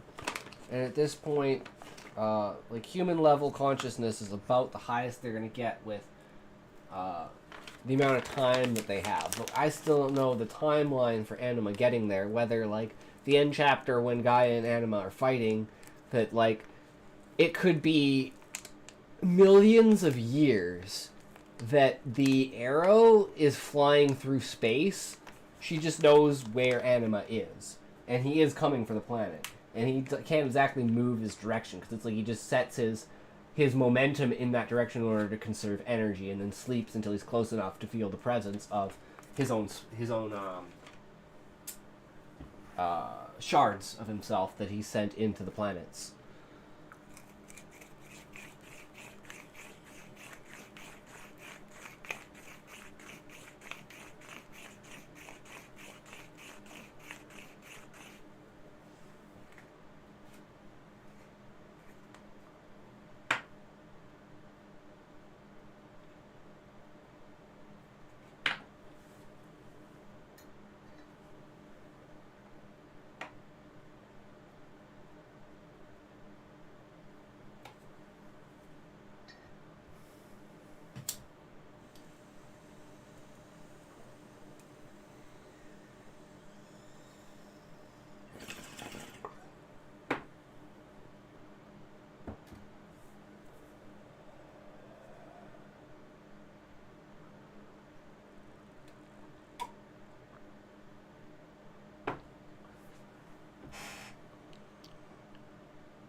Alright.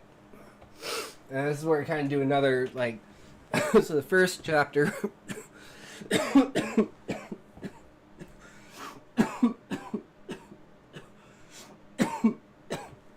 Excuse me. The first chapter's initiation of the plot.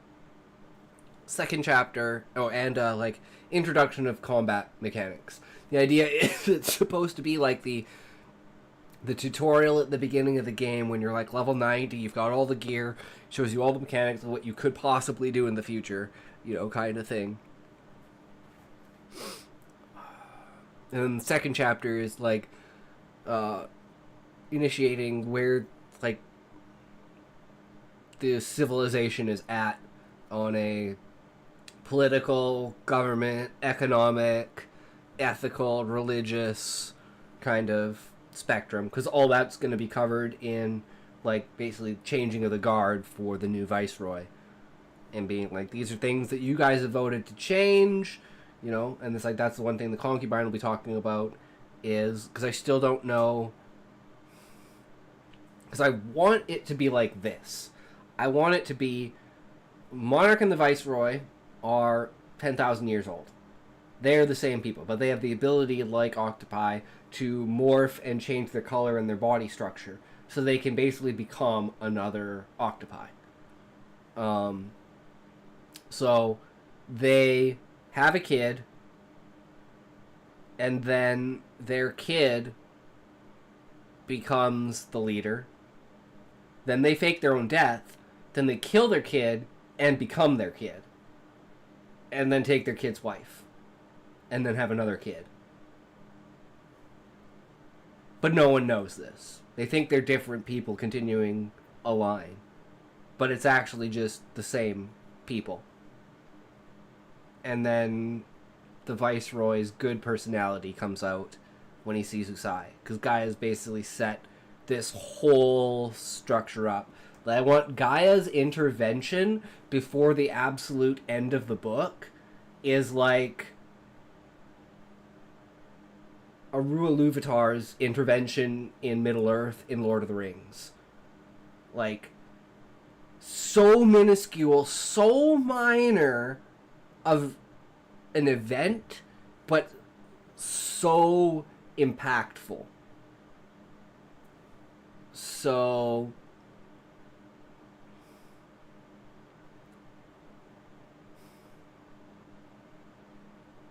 having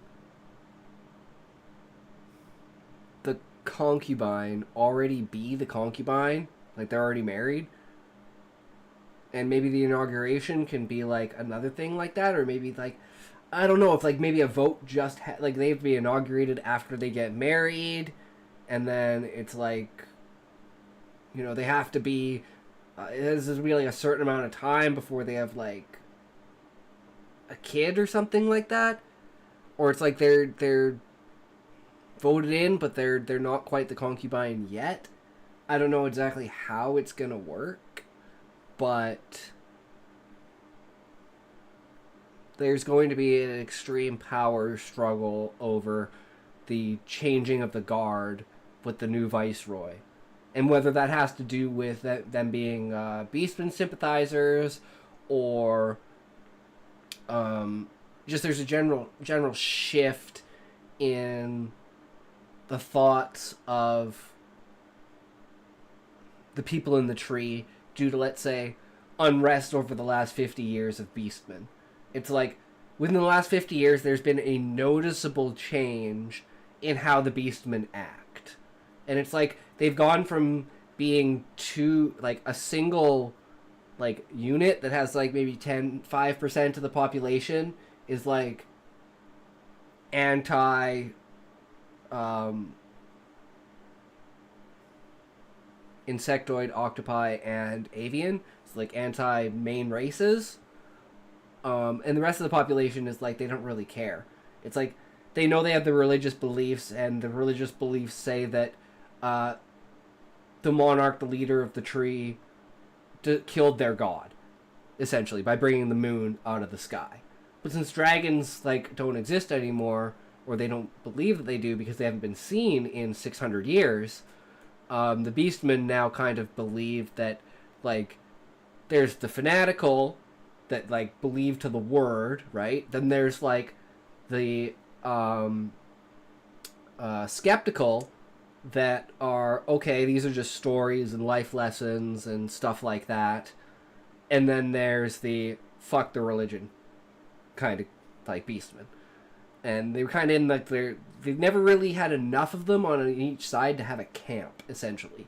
But over the last 50 years, the camp of fuck the octopi, fuck the avians, fuck the insectoids, let's go back to war, let's fucking kill these guys, they fucking killed our god, has become more prevalent.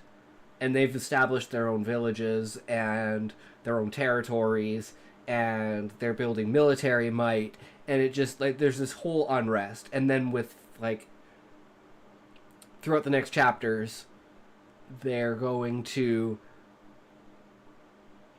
essentially go on quests to different villages and finding out one of them's basically been ransacked for like being drafted into the Beastman army. Because now that Fafnir is back, he's rebuilding the forces. Because he's still pissed. He's the only one who's like, fuck this, I don't care what it takes, I'm fucking killing them. And now after my slumber, they've all left the tree? Oh boy, I'm gonna have a good old time with this. Because he's fucking pissed. And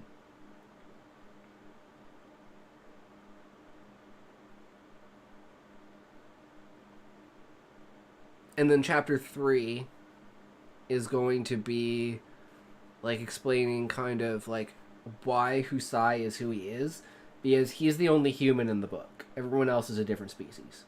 And that's like his driving force for his character is, why do I see myself as this creature that doesn't exist? And other people see me as an octopi. Very specifically, to the point I can describe myself as an octopi as if I could see myself as an octopi with an image in my head, but I don't actually see myself as that. So that's why he recognizes himself in the calm sphere as an octopi and being like, wait, what the fuck? That's me. It's like my self-projected image as an octopi. That's fucking me. Which is some sort of distinct feature, like with Torg with the spiral around his eye. Something like that. I don't know exactly what he'll look like or what subspecies he's going to be. But chapter 3 is like the roots of the reasons why Husai is doing what he's doing, his drive, and the answers that he's seeking, and the reason why he's going on this quest. So Husai departs on his own to go to a secret place at the roots of the tree. Husai meditates in a secret chamber. Husai's inner self manifests as an opponent. This is kind of like a mat fight from Final Fantasy XI. Like, he's just fighting himself as like, are you still worthy kind of thing. Fights himself to prove he's worthy. Husai enters the soulscape and converses with the recorder of the video. That would be Torg. He's told to find the Warriors of Light. They have in their possession a piece of a tablet depicting dragons and octopi. It's like this mural from one of the sky cities. And basically it depicts dragons, beastmen, and the moon falling out of the sky. The mural itself is a dedication to the moon falling from the sky. And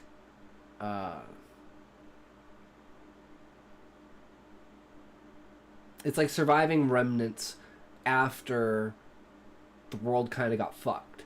So most of the stuff on the outer edges is more intact than the things in the center. So the further out from the continent you go, it seems the more you can find remnants of the past. And one thing I thought of today is the idea of like a basic concept, the technology of the past coming back to haunt the current civilization. Because that's kind of what's happening, but they don't know it. Because the original octopi species that lives at the bottom of the ocean, before the grand experiment to create oxygen and land-walking octopi, the descendants of the people who were watching over the experiment still have a society on the bottom of the ocean. And the dragons, other than Fafnir, allied with the octopi. But the octopi didn't want to fight because they didn't think they could take on the monarch. Because they find out at some point in time through the dragons that the monarch isn't who he says he is. He's actually a piece of anima. And then Gaia communes with them, so they're like on the side of Gaia. But you think they're bad guys essentially until the end. And it doesn't really reveal themselves. But it's like, out of nowhere, the Beastman army is accompanied by tanks, airplanes, like friggin' literally modern day to / futuristic / super Final Fantasy based like technology that just kind of comes out of nowhere, for a stark contrast to the magic that the world basically uses now, and technology has basically been lost. and it's just remnants of the past, like artifact or relics, like relic armor and relic weapons. Essentially, relic armor is like, think of like Warhammer 40k Space Marine suit level of like technology and armor. And then the weapon is one of the 14 weapons from Monster Hunter. And there's going to be one character with each type of relic weapon.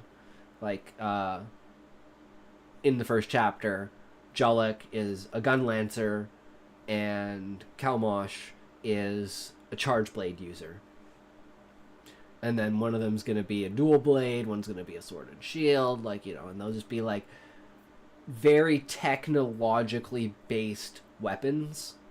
So, like, for instance, like the chain sword and the gear shield are like super advanced technology things. It's like the gears on the shield not only connect it to make it into like the axe, but they also like have springs and stuff for reduction of, you know, impact and stuff like that. And then the weapon is literally like a chain sword from freaking Warhammer 40k as well. At least that style of that relic for that character. And the reason why, like, the Warriors of Light are going to have full relic armor and weapons, but they're going to be the only ones who have full relic armor. Other people will have, like, relic weapons and artifact weapons, and the artifact is basically old schematics reimagined as current day with magic instead of technology. So they're like imitations of the original, whereas the true relics are the actual original equipment restored and amplified with magic.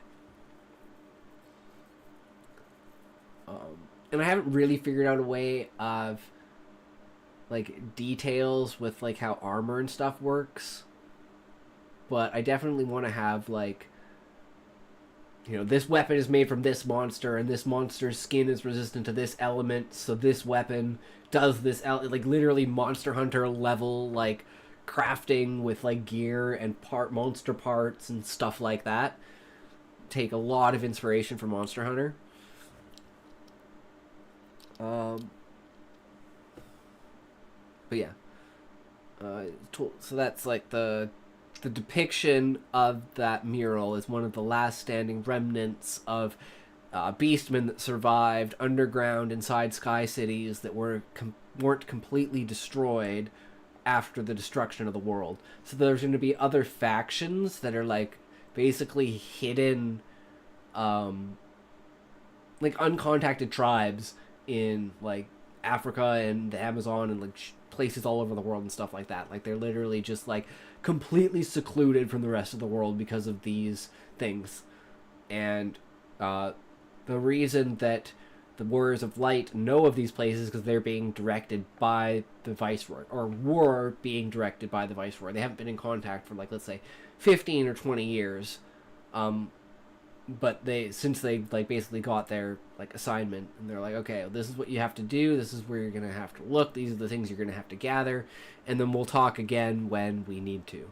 Never, you know, share this information kind of thing. They don't even know that their like leader is the Viceroy, because he can shapeshift into different people. So he literally made his own person to meet up with them, kind of thing. And it'll be an imitation of like a high level person, so it'll be like they know that like this is like a real official thing. Now that I'm thinking about it, maybe it should be Husai. But that kind of bricks things, because they know that he is the leader of the yeah, that kind of bricks things. But then if they know, but he doesn't know, I think that's a cool thing. Like, originally what I was going to have at the end of the book is the reveal of the Warriors of Light, because they're going to be part of, like, the main characters, but you don't know that they're the Warriors of Light. Because the description for the Warriors of Light are not them, because they're pretending to be different people, and the way that they've hidden, basically the way that they're so good, is by having, like, basically imitating different people. And that's not usually something that you can actually do, but because they believe their leader is the master of the Adventurers Guild and has like full cooperation of the monarchy and the tree and everything, this is like some dark secret government thing in order to make the strongest of the strong like viable for actual recovery of the past. Because that's like kind of the adventurer's goal at the end of the day, is like the discovery of the past, figuring out what the fuck happened to the world, why it is the way that it is, why it's so fucked up. Best viewers on Botsfits are you. Yeah, totally. Thanks for that. I need another toke. I'm probably just going all over the place with this, but I just love thinking about... It's like, I like thinking about it more than I like writing about it, because thinking I can like mold and morph it around and be like, does this work? Does that work? The writing is final. So I gotta get the ideas down to the T of like, I'm not gonna have to come back and write this. So it's like having the ending written, having the beginning written, and then all of the events throughout the chapters as lists, and we can go through like this and be like, okay, this is how we want to change this is how we're going to interact with this, add little details over here, and stuff like that. And then next thing you know, we can build the chapter off of it.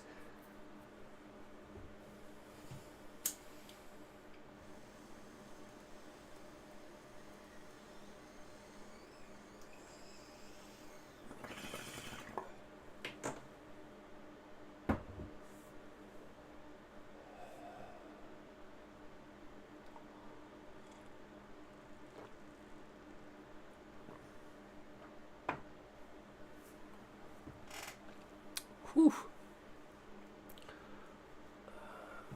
Okay.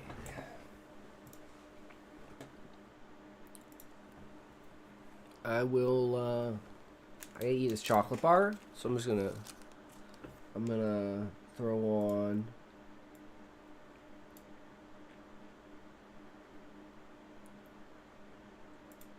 where are you?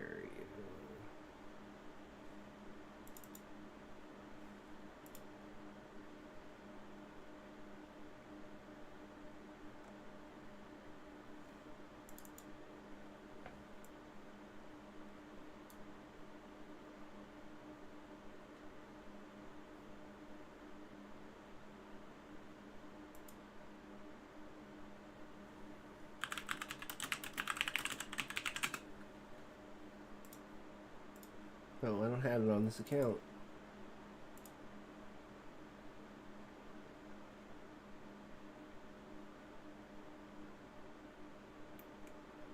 This is appropriate.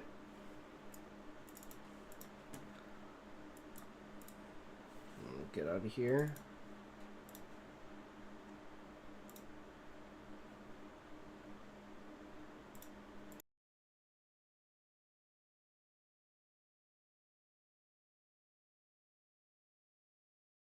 I mean, when are they going to get it through? Oh, that's on the to-do list over here. So I thought they'd already done that. No, that's the list that they've already done. So, Oh. actually, yeah. I think they're quite under the pump at the moment, so they're Sorry. Where the fuck have you been? I've been dealing with some stuff on the Discord. Okay, but Abby, surely they could have waited, okay? We've been sitting here for... The community are losing their minds. Oh, God, about what? No. In a good way. They are pumped from the release of that new expansion trailer. Fuck yeah! Yeah, they love it. You're welcome. We've gained at least 10,000 people on the Discord since it released. Holy fucking shit! Yes! Yeah, it's nuts. I haven't seen anything like it. God, we're gonna make so much money! Yes! They're obsessed. They're dissecting the trailer, they're crafting theories, they're analyzing it from top to bottom. They're already making memes, and they're discussing build strategies. Clint, I think we need to capitalize on this. Hell yeah. Okay, what are you thinking? Well, I know it's early days, but I think we need to get that new expansion out as soon as possible. Agreed. Let's do it. Delvin. Huh? Let's make it happen. Make what happen? Jesus Christ, Delvin, release the expansion. How long do you need? This expansion, the expansion that we're working on now. Yes. Oh, Like a year? More like probably 2 years, I'd say. Yeah, probably more, maybe? What? No. We need to release much sooner. What do we got so far? So far, well, we've got the opening area, Kinda. nearly. Okay. And? Oh, that's it. Okay. And what can one do in the starting area? Walk around, maybe? Nearly. Nearly, we're this close to it. Well, I mean, that's something. That's plenty. Release it. What? Yeah, we'll just release it as a beta. Abby, help me out. Well, okay, we do need to release something to capitalize on the hype. But if we release something that's broken, they'll hate us. And if we don't release anything, they'll hate us too. So, what if we release like a super early access play test? I mean, nah. Yeah, lock it in. Abby, you're a genius. I've always said it. We'll release a statement. The expansion goes live in 1 month. 1 month. A month? That's absolutely not viable. Delvin, I will give you all the resources that you need. It's not about resources, it's about time. We haven't even started designing some of the key characters yet, let alone the Schmagenrog mountain of coding that needs to go into... Okay? I hear you. You are heard. Okay? You don't think we can do it. But I know we can do it. Okay? I'm an optimist. It's not about being optimistic, it's about the... Delvin, listen to me. Okay, listen. This is my decision. Okay? And I will protect you. I will protect my teddy bear. Okay? And the consequences of this, they will fall upon my shoulders. And my shoulders alone. I promise.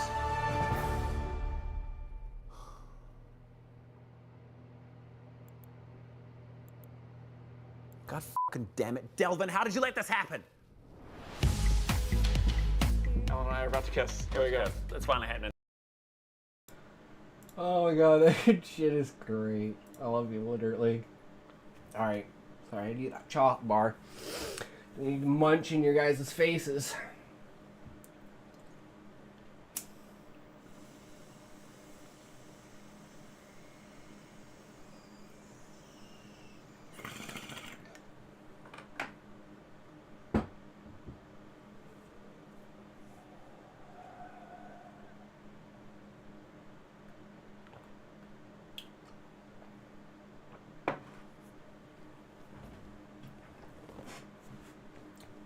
Alright.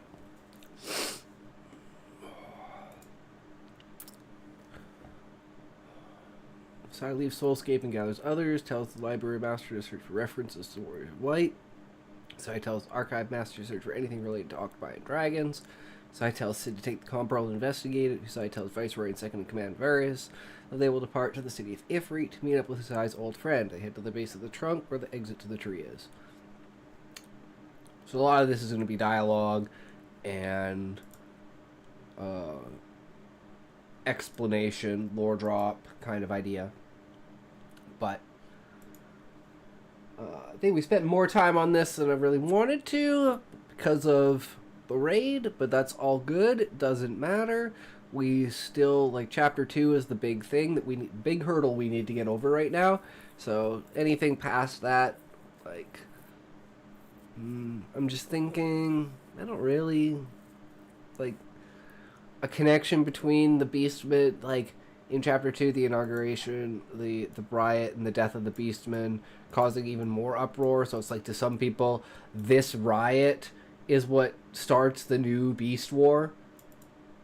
So that's kind of another thought that I had too, is like, you could go with that angle, even though that's not actually true. But it's one of those things where things that are presented are not, like, through the characters, are not necessarily factual. Like, being first person from Husai's perspective, characters lie, characters misunderstand things, characters have, like, different perspectives on similar to same events. Same way that two people can witness the same event and have two completely different like descriptions of the event because of like the minor details that certain people like pay attention to, and then things that people omit.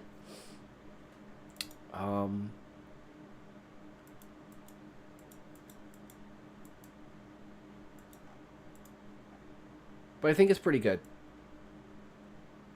Because the more I can push the audience to think in a certain direction based upon the characters, and then having them either be like proven wrong through lore drop or proven wrong through event that happens. It's like, oh, I didn't know, like I didn't know Y could happen because X can happen. And because X happens, Y shouldn't be able to happen. But it can, which kind of breaks things for like the thought process of people, like the idea of like the monarch almost being like omnipotent and all powerful, even though that's like more of an exaggeration. It's like he kind of has the power to like travel through the tree using the soulscape, so like he can technically travel super fast through the tree where no one else can except for Husai, but Husai doesn't even know that he can do that yet. That's going to be something that comes in later when they find out that the monarch's actually bad and then they go to fight the monarch. The way they get through the tree is because Husai learns that he can do this and he takes everyone to the top of the palace. But then the monarch uses it against him by basically teleporting them to the top of the tree, basically out into space. And then Fafnir comes down and saves them from a meteor, and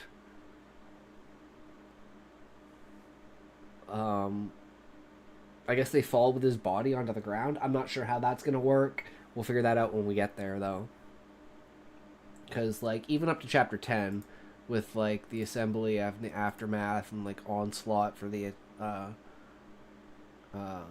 attack on Garuda, this is, like, a quarter of the way through the book.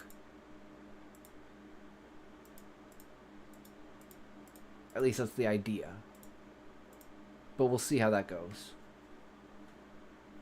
But for now, oops, save. Let us play some Monster Hunter World. I want to play me some Insect Glaive because I got gypped on it in Wilds.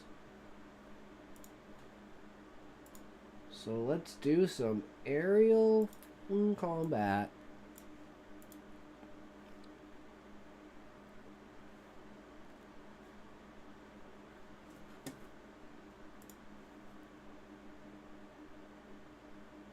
Yeah, that's not what I want. Hold on. That's what I want, right? I think that's good.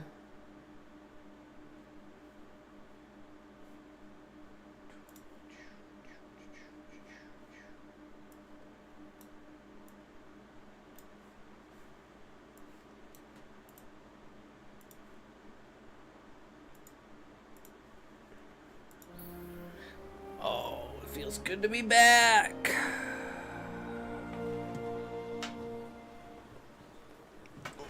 Grab the controller.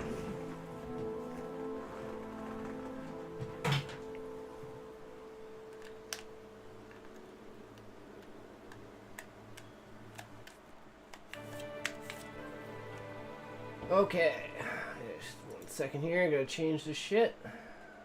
Categories.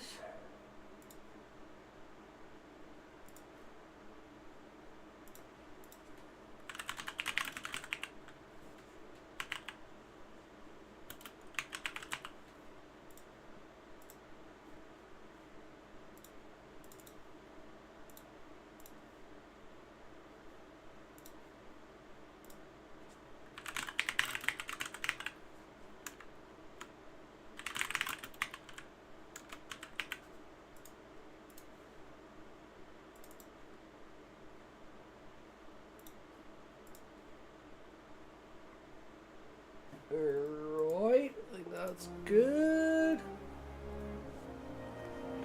Sweet. Oh, yeah. We already pre-ordered Wilds. Why is it telling me pre-order? Sweet.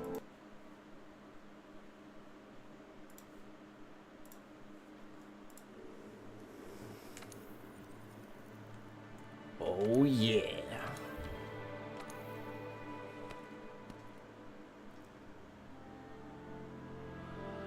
I think this was our true damage build. Even though I like the defensive Fatalis one. New content available at the Steam store.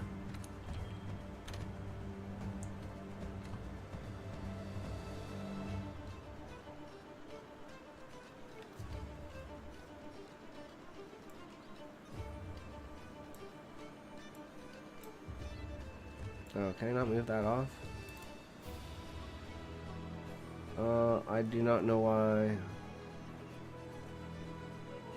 Okay. What is this? Okay, I don't know. New content available. Check the official website for info on available event quests.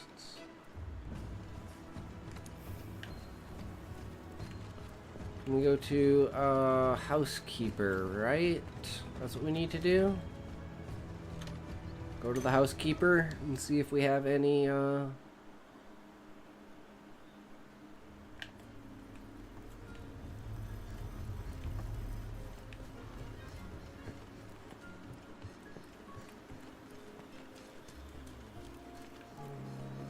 here.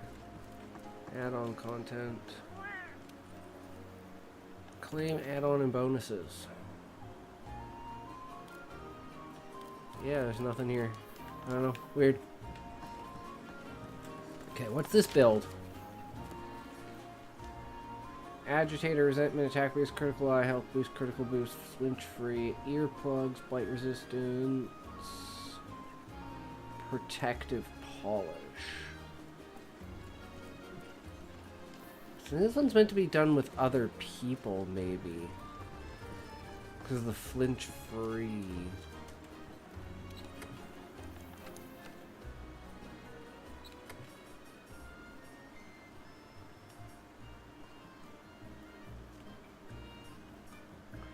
Free meal, constitution, evade, extender, critical eye, weakness exploit, critical boost, fire resistance?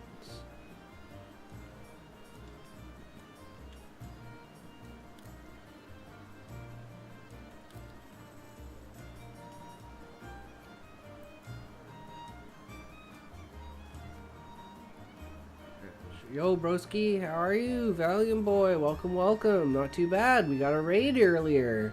5 people. Came in and listened to my story. It was great. And then what is the Fatalis defense? It just says dragon attack.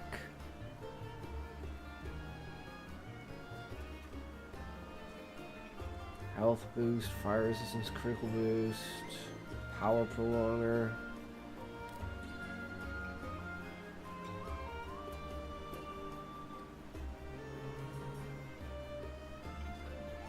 This looks like it should be my normal. Latent power, agitator, resentment, attack boost, health boost, critical boost. But no weakness exploit. Feel fine. I had MMA yesterday. I broke my biceps. Oof. Brutal.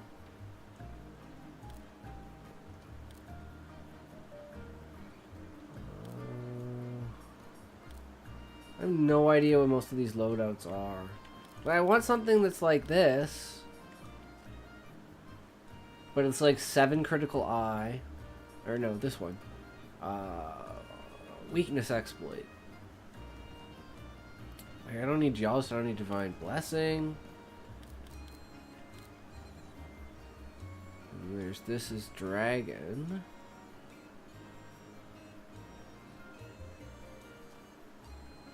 Critical, yeah, it looks like I can't get that. Mitsuri Kanroji, hey dude, what's up? Welcome to the stream. How's it going, bro? We figured out today that we are not bricked. It's just not in the beta. But there is aerial style. Insect Glaive. It is just not in the beta. So we're saved. Insect Glaive for the win. Valiant boy, you not activated subs? Nope. I would be, I think technically I'm like 1 follower away. I think I am good, Mitsuri. I'm trying to find an insect glaive build. But I appear to not freaking have one that I wanted. These are the ones for Elatrion. This is all elemental.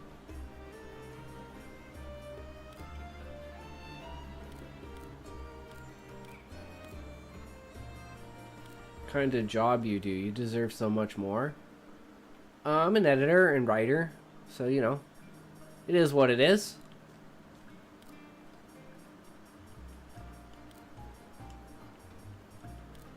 I just do this for fun. This is more like a vlogging for myself, for keeping track of stuff and keeping myself on pace for like writing and stuff. Okay, that's a great sword build though. Yeah, I think we just go with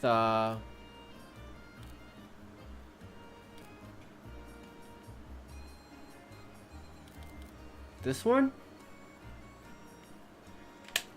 Resentment, latent power, critical boost, or we go with Fatalis. But it's dragon attack. I just don't care. Blast hits. This is usually our main one.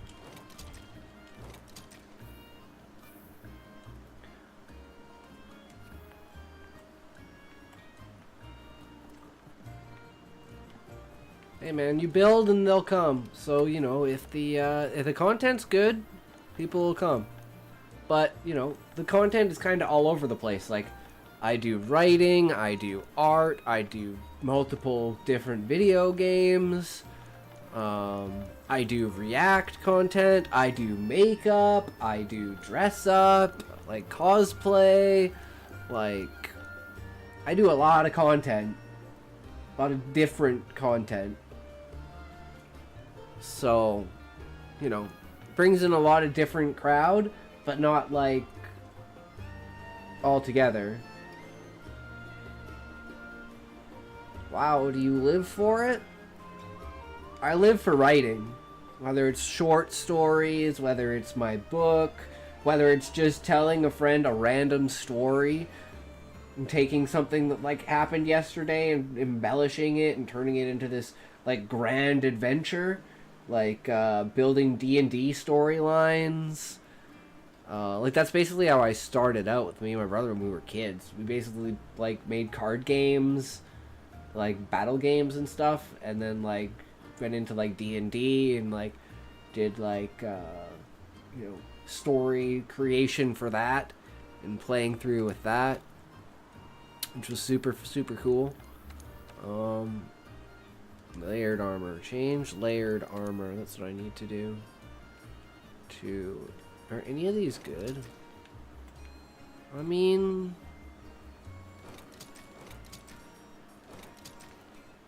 that actually fits really well.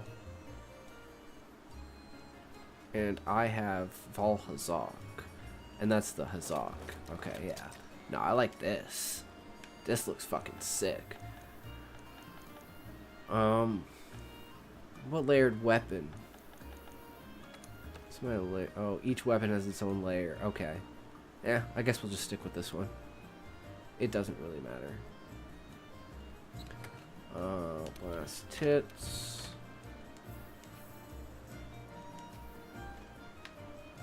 Okay, let's do this. Join a quest. Respond to SOS. Events. Okay, before we do that, we need to take a toke.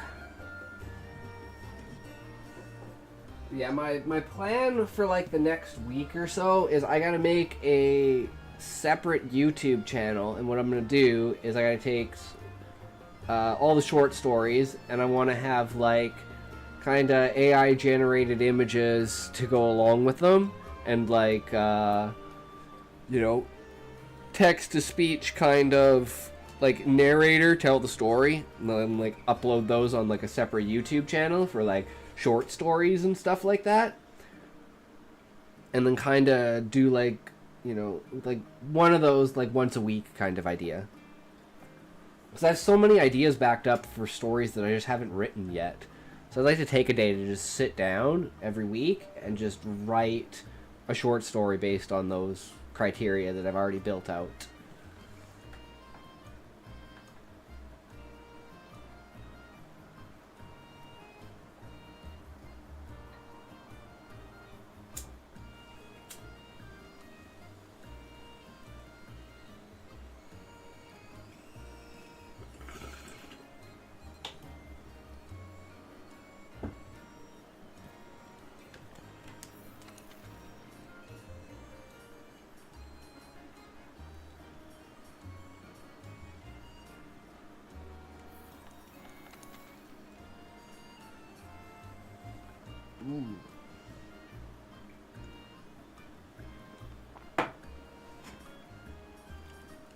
Fuck it.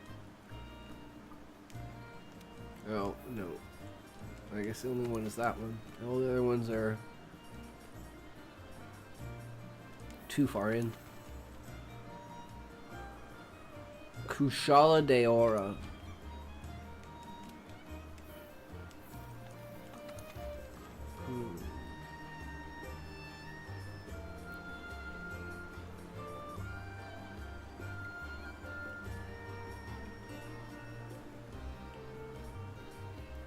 Fuck it, let's do this one. It's higher level.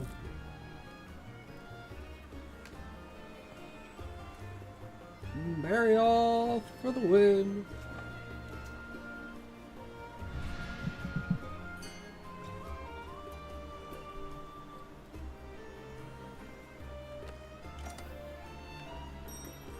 Let's do this! I might have to actually here. Hold on.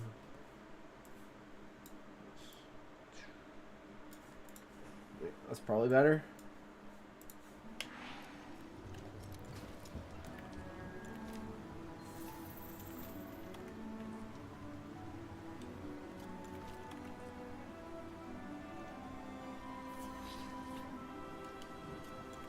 Can you even do commands? I have no idea how that shit works.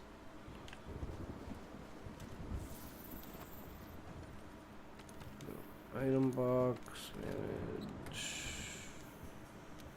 these guys.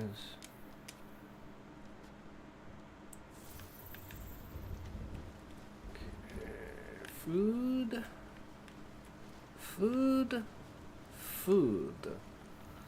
More mini voucher.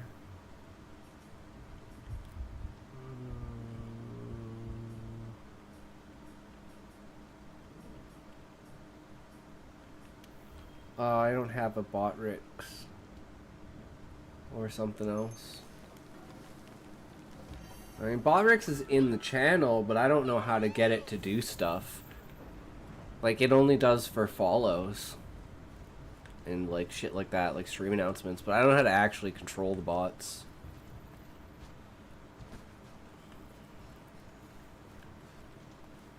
Oh, I need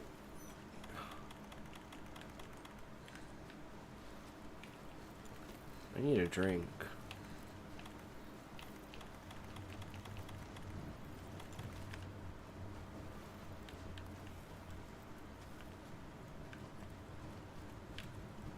Are there drinks in here? Hot drink. Thank you.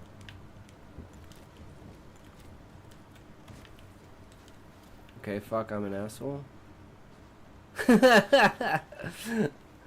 I don't know about that. That's pretty harsh. Where is he? And should I go to a different camp? I think I'm fine.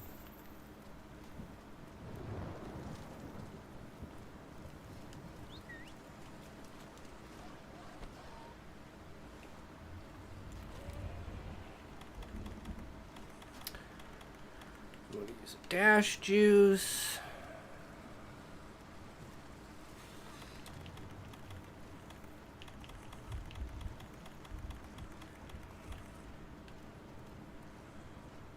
Let's go.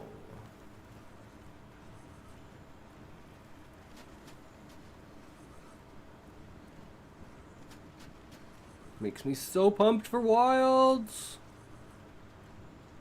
I was literally like bummed when I found out that the beta didn't have like aerial insect glaive. And I was freaking out because everyone said that they had removed aerial insect glaive. But they haven't. They have not. It is just not in the beta. So, Monster Hunter is saved. For us glaive mains, at least. And a really cool new feature is it shows you what color you're gonna get while you're pointing it at them, so you don't have to fucking guess on some monsters. Because some monsters' legs are arms, some monsters' arms are legs, some monsters' tails are legs, some tails are arms, some tails are, you know, some faces are. It's just fucked. Okay, let's get airborne going. Fucking goddamn it.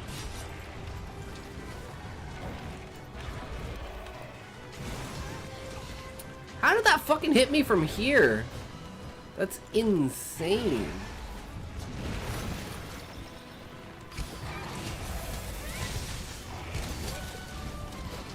Can't get on him.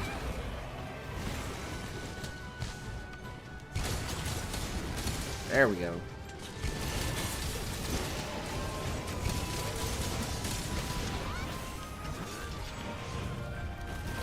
Just need to not get that ice blight. That ice blight is the worst. Seeing you beating monster ass, beating ass monster gives me go back to Rise and destroying a level 300 Shigaru. Yup.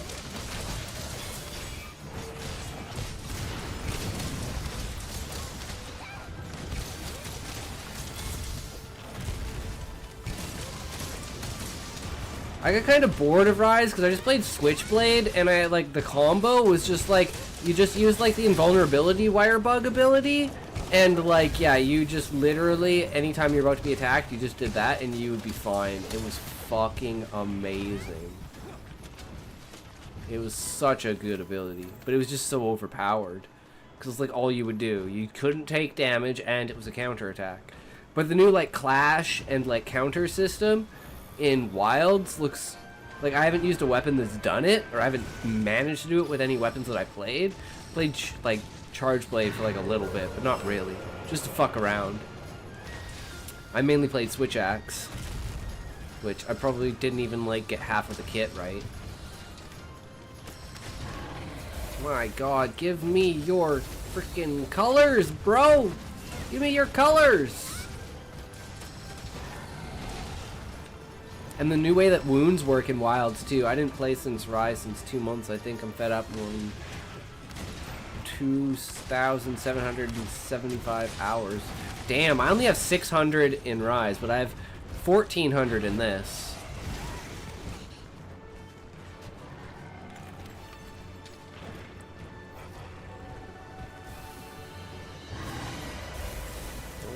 Just give me your face, bro! Just give me your face! This is the one thing that's super annoying about fucking Insect Glaive.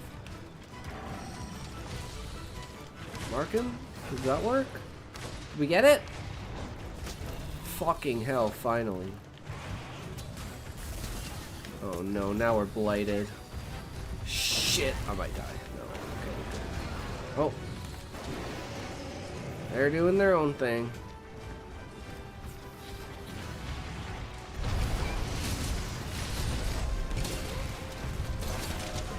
Still take you on, bitch.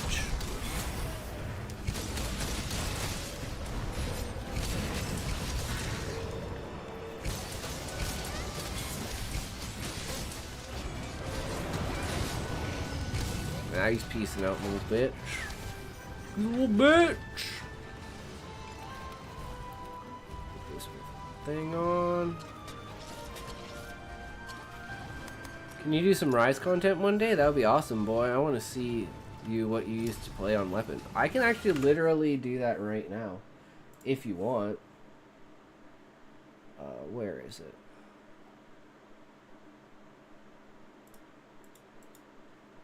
Let's install it right now. I don't know how long it'll take, but United 3, hi, I live in your stream, but at work right now. Can we connect Discord? Yeah, do your thing, bro. Discord's in the link. Join the Discord.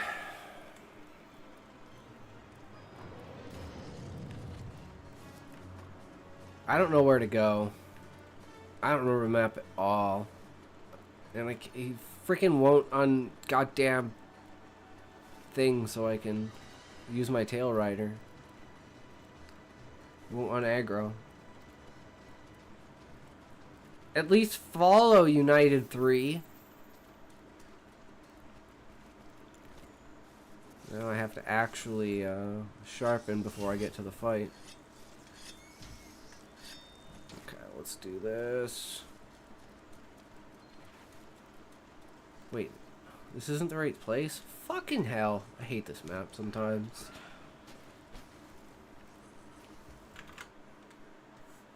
Where something else popped up. I don't know what though. Oh, here we go. I'm like, what the fuck? Get out of here. Okay. I don't have Discord. I stopped social media. All these shit to protect my mental health. Nice. Yeah. Sounds fair. Oh shit, is it gonna lag? Is it gonna cause it to lag? Are we lagging? I have no idea where this fucking Barrioth is. And it won't let me ride my fucking thing. These things keep aggroing me. God damn it! Fuck off! I'm just killing it. This is fucking bullshit. I can't even hit it. Oh, and we won anyways. What a fucking joke. It's already at 10%. Like we could have Rise ready to go in like 20 minutes.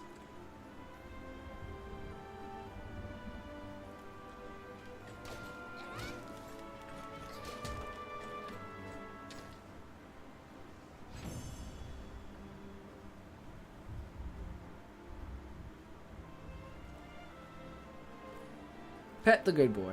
Pet the good boy. He's a good boy. Pet him.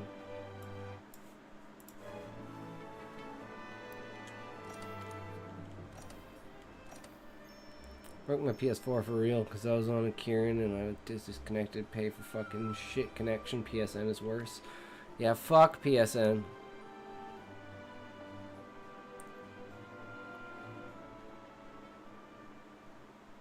Steam is truly ethical. They just release a thing that they're no longer supporting games that are whatchamacallit, that have like ads in them. Like if you have to watch an ad or something like that, and you can't have your game on Steam. NSO is so better on price and no lag, never. Yeah. Well, I mean, that's what you get from a Japanese company, right? They're not exactly gonna have the strongest bonds over here on the West. Ooh, Fatalis. I'm down. I'm down for a fatty.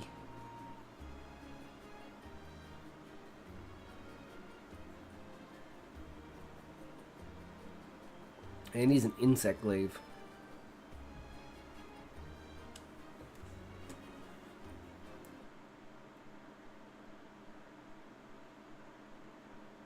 Fatalis, that nostalgia on For You. Yup.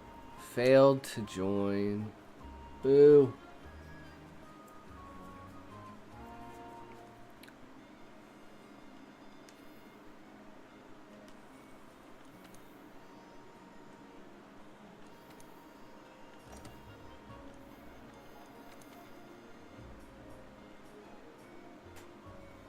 Valcana? I can do Valcana. Who should I fight in Rise? Magnamalo, Valstrex, fuck, what's the other guy's name? The main flagship. Fuck.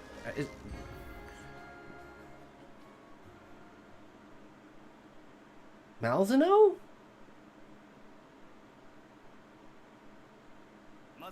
Is it Malzeno? ひるんだらバリスタで拘束するぞ。拘束は俺たちに任せるっす。激流後方の完成を急ぎます。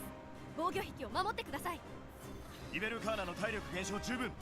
第二陣行くぞ。ガンナー隊突撃っす。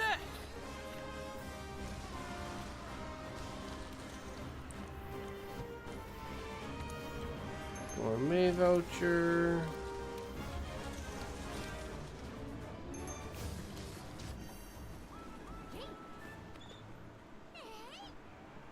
一斉攻撃だ。昼寝。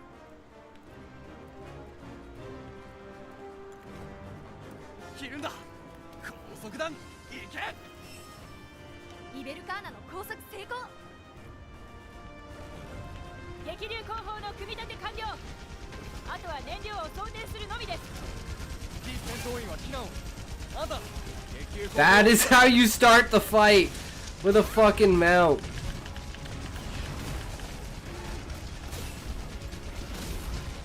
燃料の装填は分かった。急げ。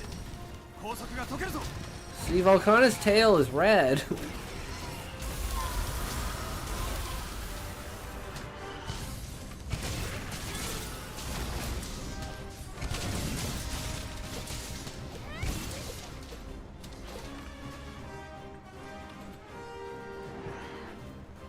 Where did he go?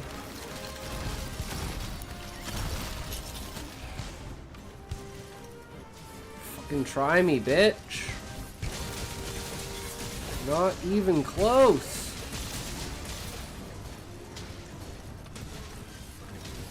What the fuck is he doing? I'm so confused. Is his AI broken? Did we break him?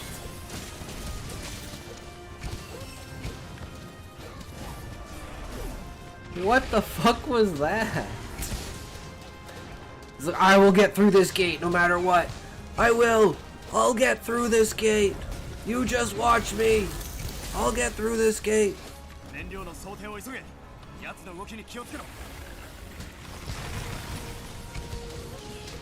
司令官、防御壁の耐久値が限界です。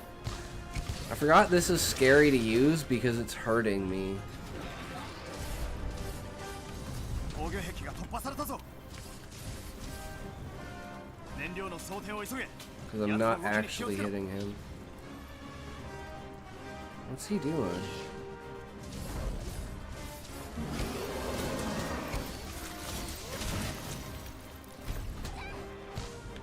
Where are you going, bitch?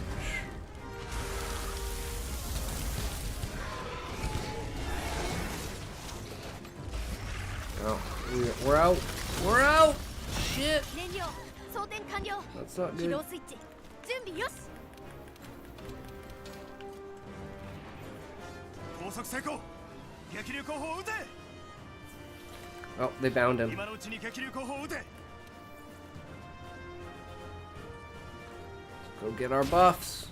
Oh, we won.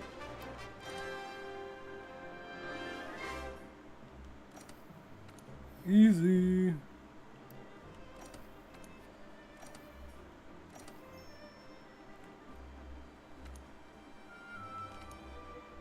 Ailment Master. I forgot to even send out my insect glaive. My kinsect. Alright. Let's see what we got here.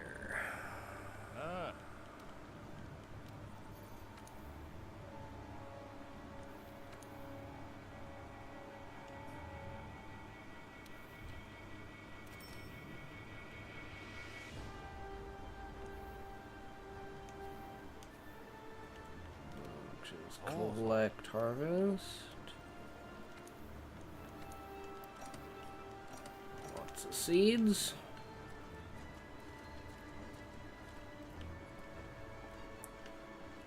Where's the safari?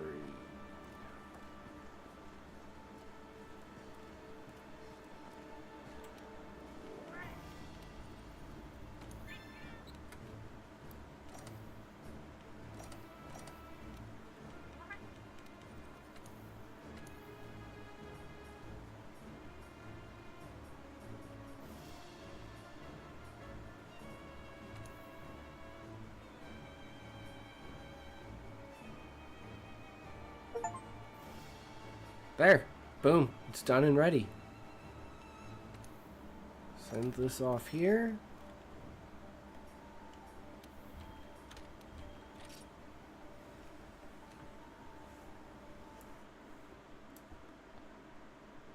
Let's play Rise. Cloud Error, Monster Hunter World.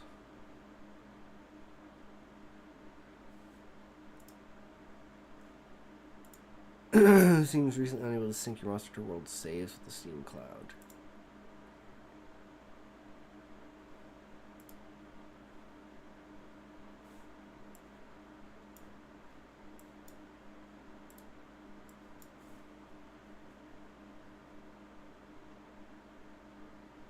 Warning, Steam was unable to sync your Monster Hunter Rise saves with the Steam Cloud. You play now, you may not have previous game progress, and you may...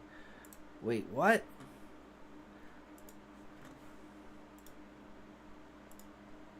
No, that's...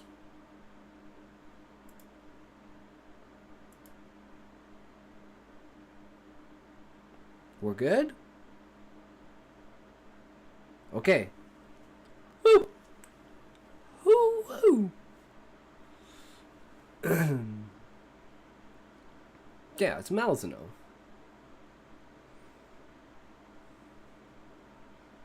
The one, the only, the Malzeno. Let's bring this thing here. I don't know what it's doing, but it's doing something.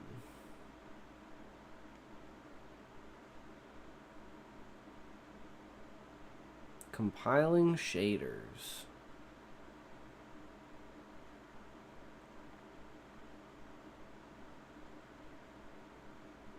It's like, I was so pumped to play Insect Glaive on World, but now I'm like, I'm so pumped to play Switch Axe on Rise.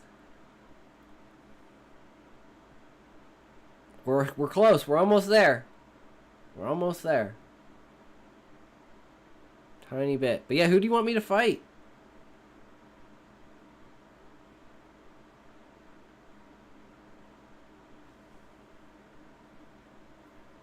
I just gotta remember the controls. How to use the wire bugs. I actually haven't played Rise on this computer yet.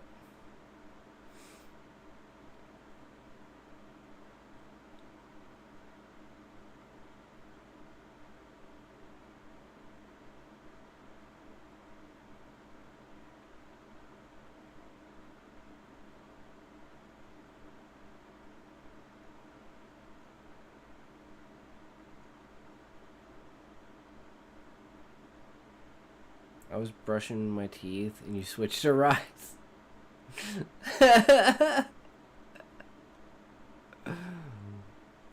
We are ready.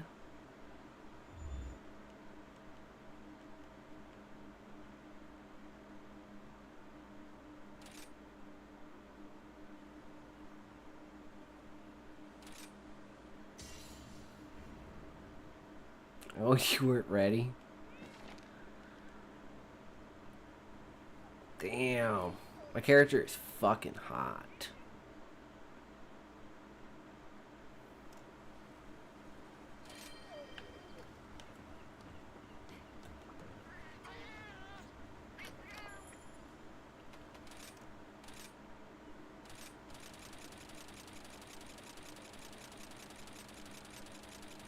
Yeah, I played a lot of Rise.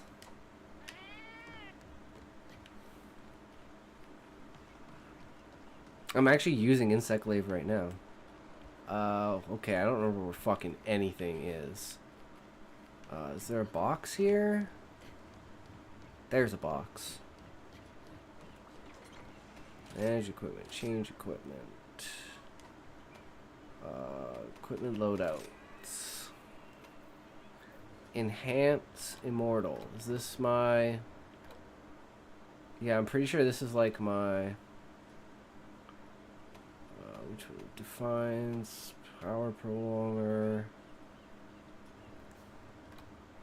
Yeah, this one is power prolonger on it, and then this one's more defense. Let's go with the...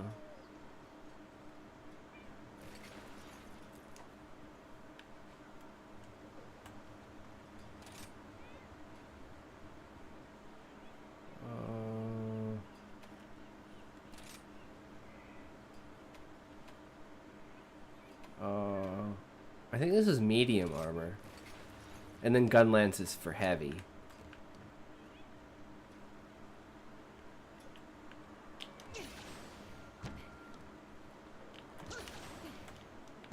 Oh, feels good. Apparently there's a quest I haven't done. So let's go talk to the Admiral. What's up? Where is he? Bro, you want to play with me if you want? Yeah, man, I'm down to play with you. That sounds good. Oh, fuck, I forgot my NSO expired. Fuck. That was a pleasure to play with you.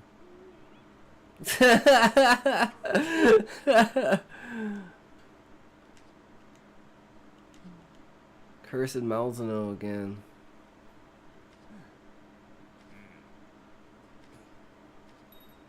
Primordial Malzeno.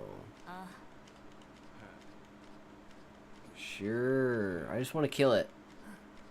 I don't care about your dialogue.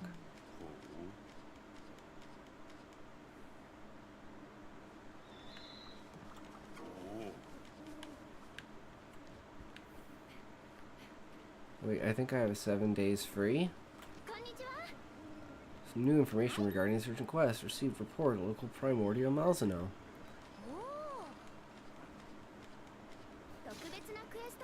Urgent quest. Harbinger of destruction. Yes, send join requests.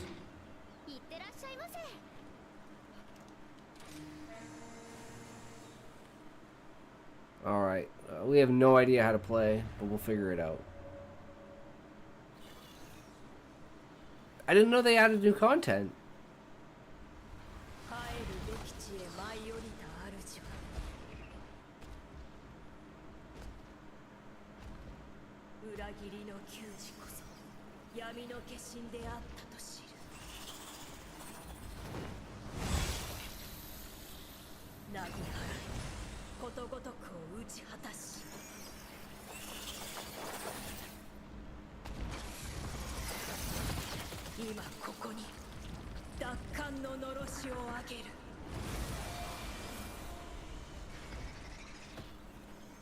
This is Malzeno pre-Quirio.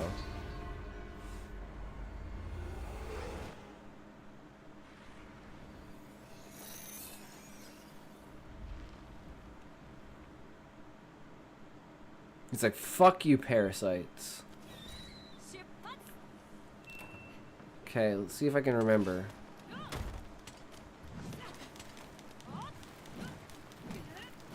Alright, yeah, man, sounds good.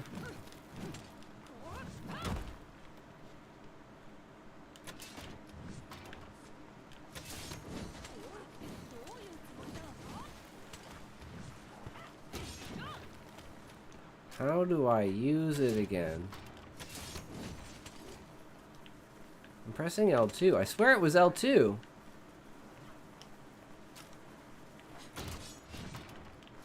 I'm so confused.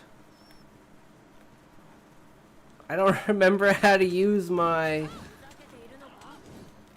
wire bugs.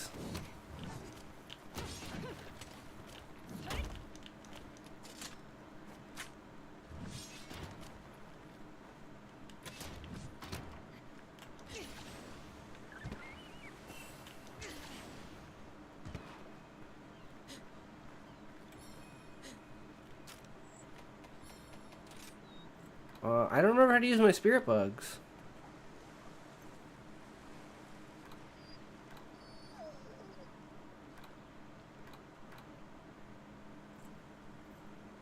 How do I look at them?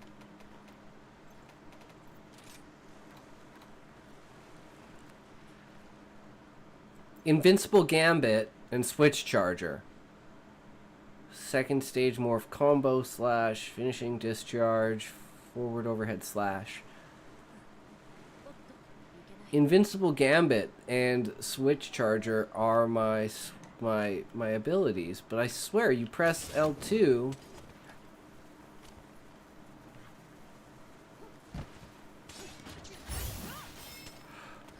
Oh, I'm an idiot. Okay. That's the one that charges. That charges it. And then this one. Yeah, that's the one. the invulnerable, and then you just fucking spam it. And it's just like, oh, you fucking kill everything. Yeah, I don't know how good this actually is. 380 attack, poison 18.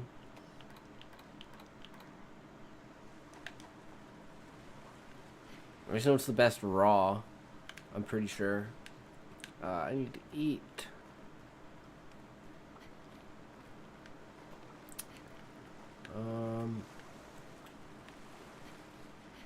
How does I eat? Oh, right. Eat a meal. Pay with money. The usual. Use Dango ticket.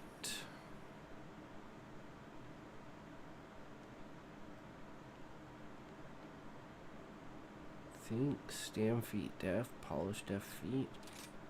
Yeah, sure. Switch axe good too if you had Morpho Speed 3 and Drain Monster.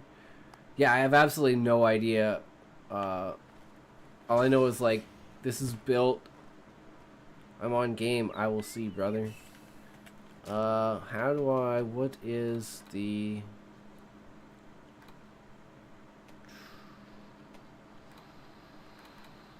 Like the options for the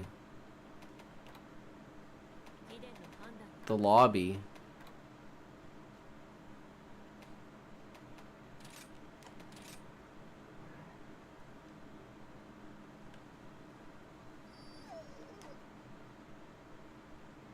I don't even know how to add people to friends list and shit. Why is the map so zoomed in? Did I do that? I don't remember the map being so zoomed in. Is that in options?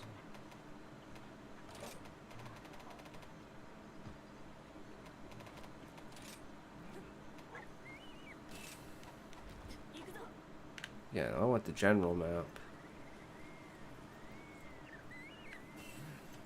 Alright, going around and collecting all this. Oh man, if I could remember the route.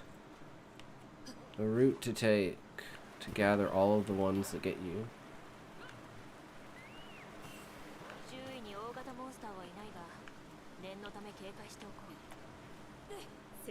There he is, Malzeno. Can you join my game? Like, do you know how to do that? Because I have no idea. I don't remember anything.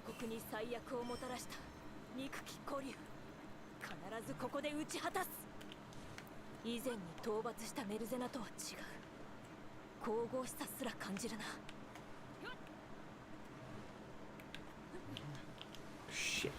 Oh, I fucked that up.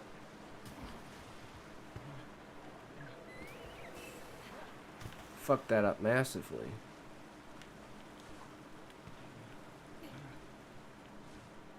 This was one of the really annoying things that I hated about this game. Just trying to frickin'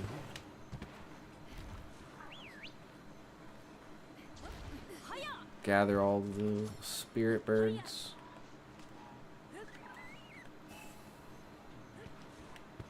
Bro, yes, I had a 7 days free.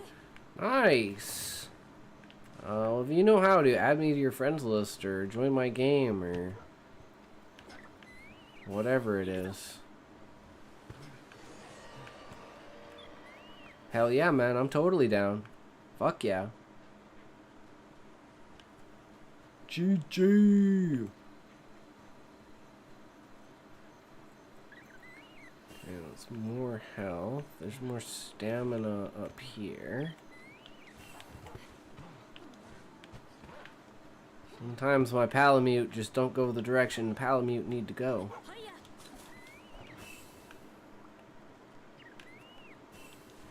I don't remember the efficiency route though.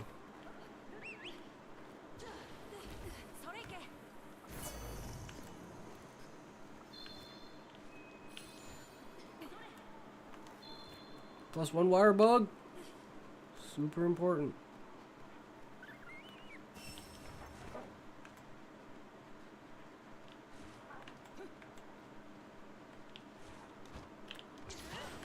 Do I create a hub or send me your hub ID? Yeah, I have no idea how to do that.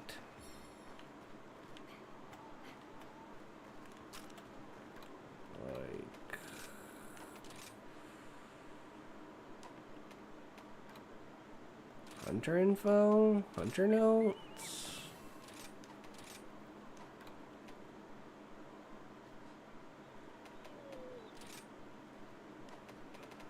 Okay, well, let's abandon quest.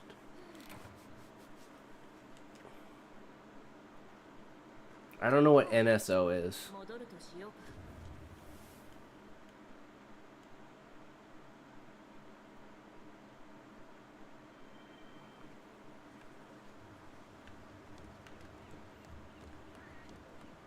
Oh, Nintendo Switch Online. Oh, Switch.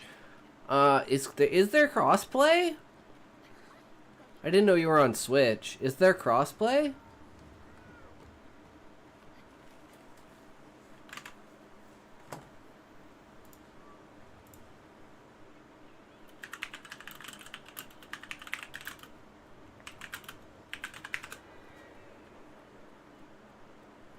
No, Monster Hunter Rise does not support cross-platform play between the Nintendo Switch and PC versions. This means that players using the Switch version cannot play with players using the PC version. That's what I thought. Yeah, we can't play together if you're playing on Switch.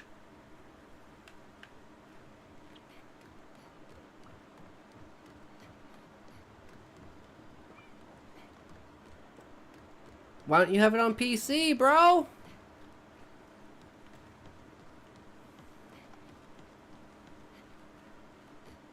I guess I'm just going back in.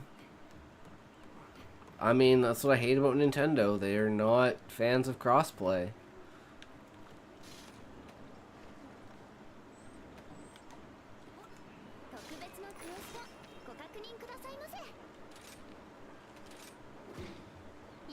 Okay, let's just try and kill this guy. Yeah, that really sucks. It's super unfortunate.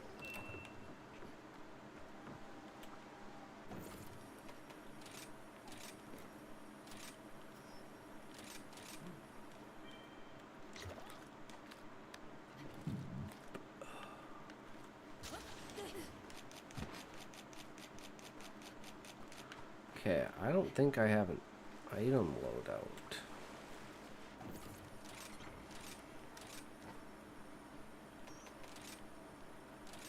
There we go. I will create and send you my ID. We'll try it. Worth it. Yeah, sure. I have no idea how that works, but go ahead. See what happens. Okay, let's go. よろしくね。行くぞ。貴殿とならば成し遂げられる。共に王国を守り抜こう。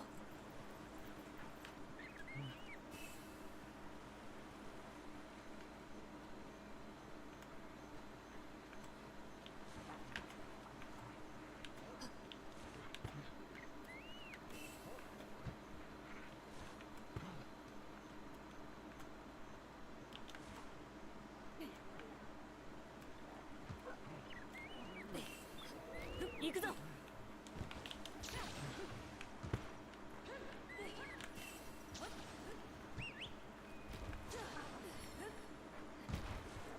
それいけ。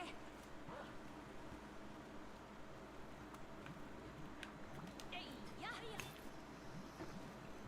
いいものを見つけたな。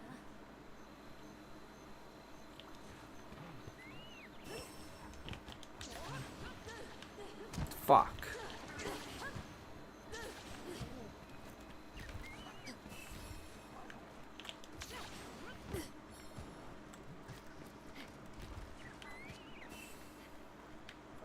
Okay, we're getting there. 周囲に大型モンスターはいないが、念のため警戒しておこう。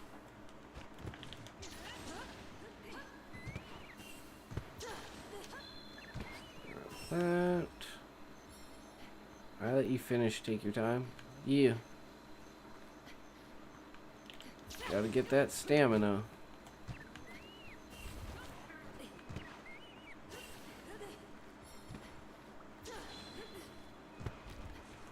Okay, let's go.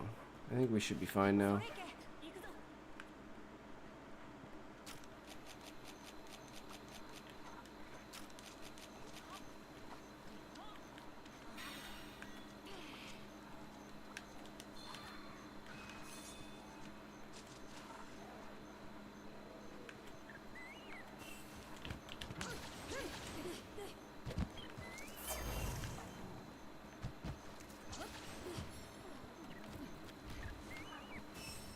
Getting right back into the feel of it.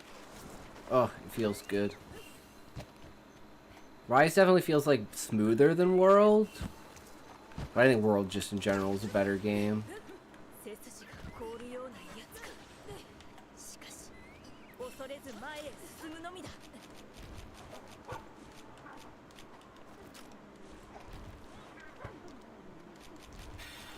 く噛むんだぞ。 Okay, let's try it out. See how good I am.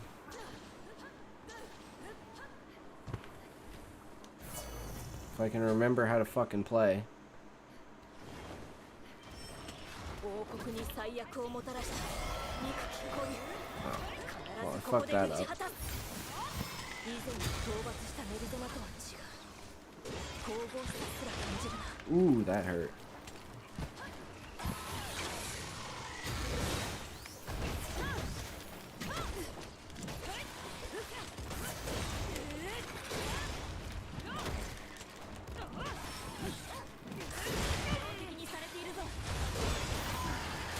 Ooh, that hurt.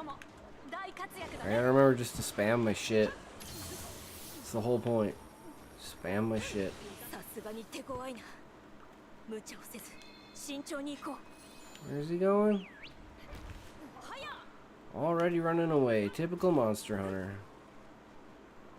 Run, run, run away as much as you can. But you can't run away from me. I'm coming for you, bro.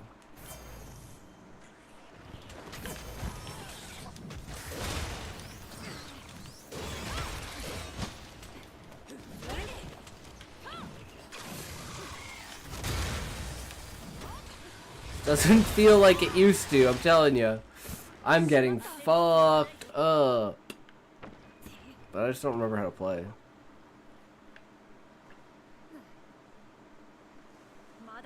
Either that or he just does insane.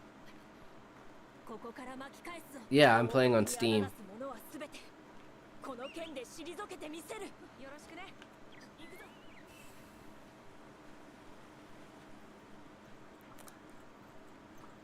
Okay, I gotta figure out his moves and shit. We can't just fucking blast through it.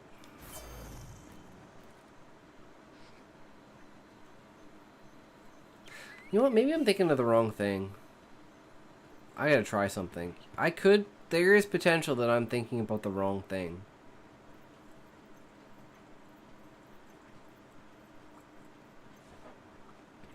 Primordia's hell. One person, I remember to beat. Yeah. I think I have another solution.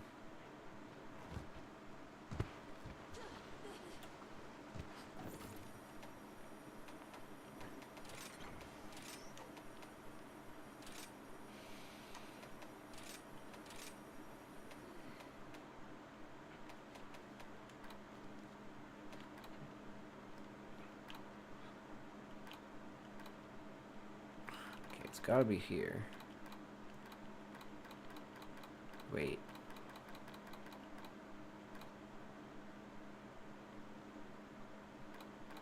That's right. That was the problem.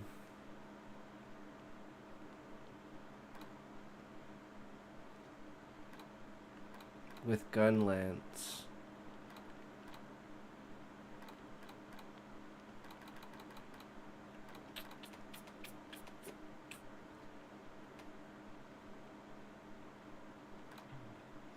Let's try this one.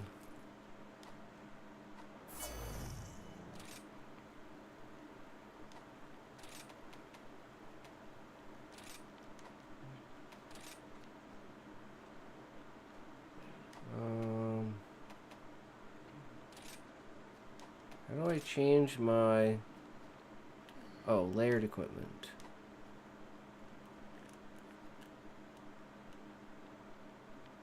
Why can't I use layered equipment? Heavy armor. Yeah, okay. Let's try this. Invulnerable build. Wait. What the fuck? Oh. I'm so confused. No, that's not what I wanted. I don't know how that happened. I must have clicked the wrong one. Holy shit, I am bad. Item box. Manage equipment. Equipment loadouts. Where's Gunlance? Wasn't this what I selected? Equip this. I don't know how the fuck I wound up with a bow gun. Yeah, okay, that's much better. I was like, what the fuck? Why do I have a bow gun? I want a fucking gun lance. That'll be invulnerable. Okay. I should be invulnerable on this.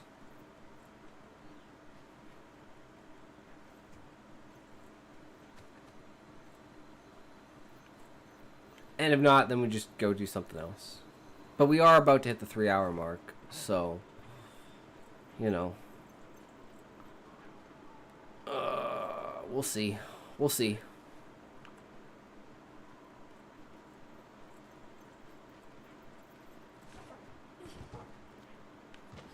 He's moving again? Motherfucker. I just need to polish up and remember how to fucking play. Starting on the hardest thing is never fun. I mean, what else? There's nothing else you should be doing.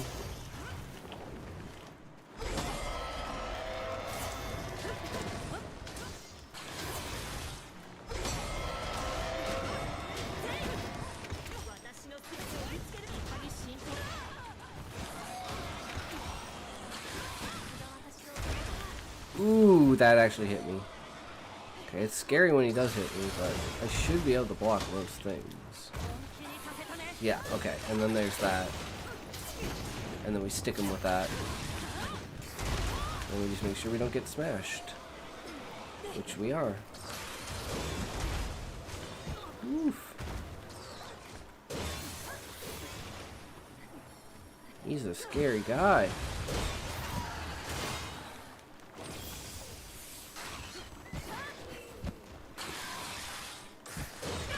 Oof.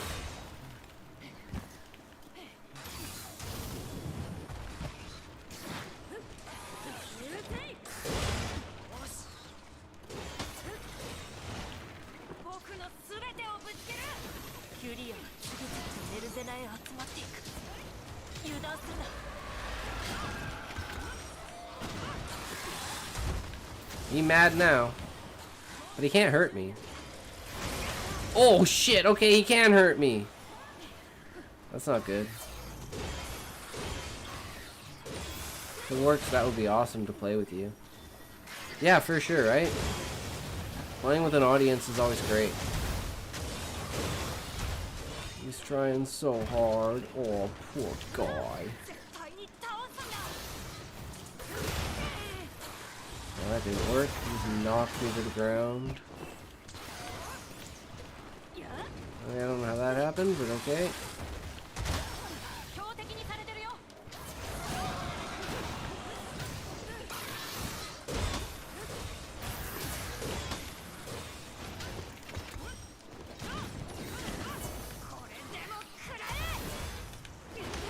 Oh shit, he came around the other side? I was not expecting that.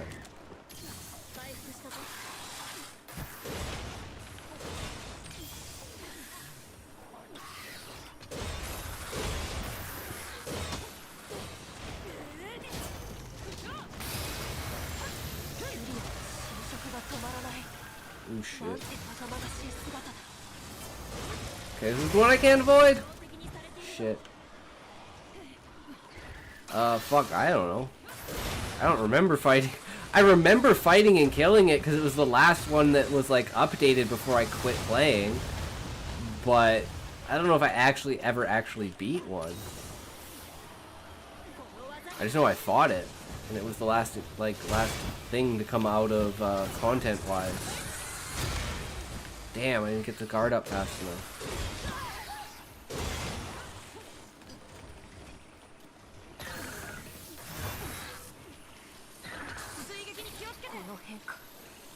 何かを狙っているぞ。 I'm out of potions though. モンスターが狙ってるよ。僕の全てをぶつける。よくも王国の人々を傷つけてくれたな。断じて許さん。 Fuck.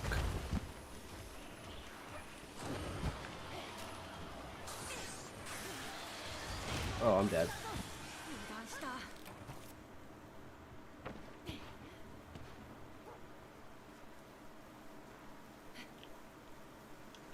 まだやれる。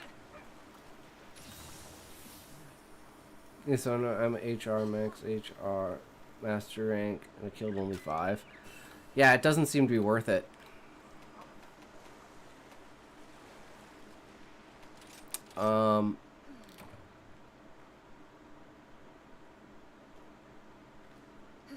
I gotta get good.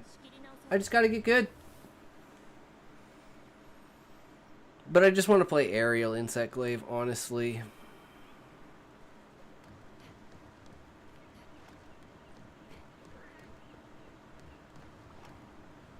I just don't remember how to fucking play. I've been playing Path of Exile, Wukong, Elden Ring. Like, there's so much shit.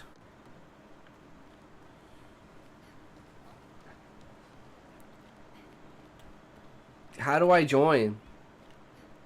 How do I join a lobby? From the board?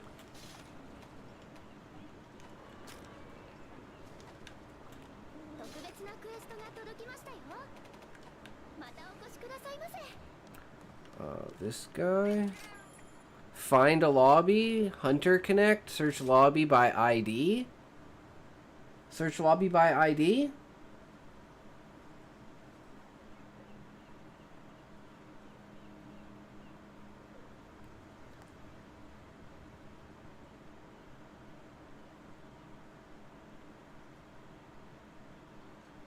Okay, sounds good. I'm gonna take a token in the meantime. That's what happened. I'm like, what the fuck is going on? My mouse lights turned off. I don't know why. It's still working. I don't know why its lights turned off. I'm like, there's something wrong here, but I don't know what it is.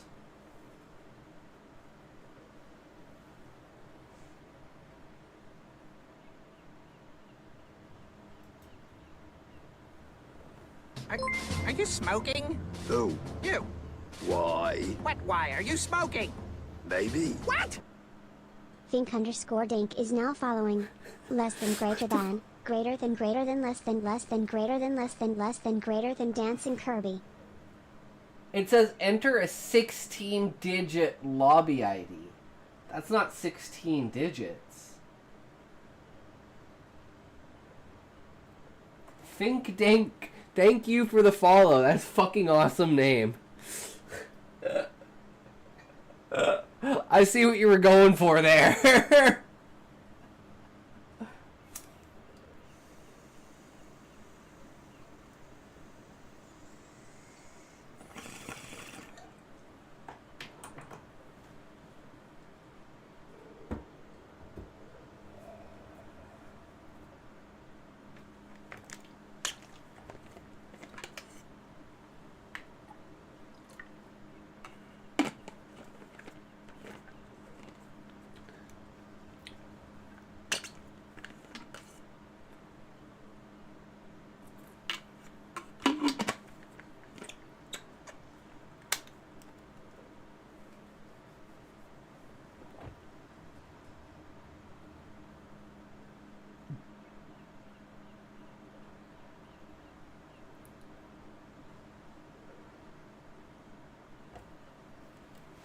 You want me to create?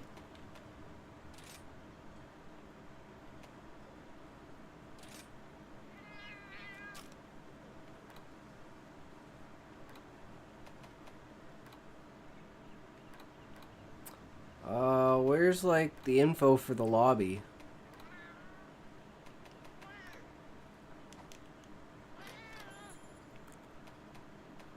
Send lobby invite? Yeah, you can only do it to Steam friends. Lobby settings. I don't... Oh, there it is. PAPRRLKW51C5AFDY. You see that?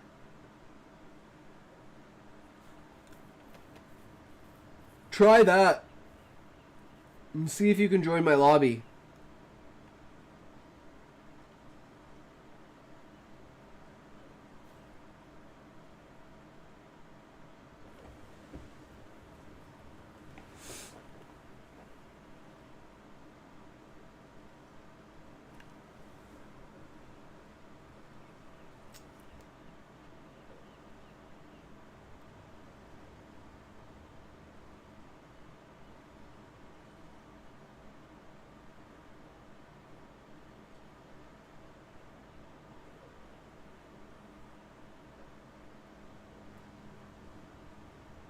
Did it let you in?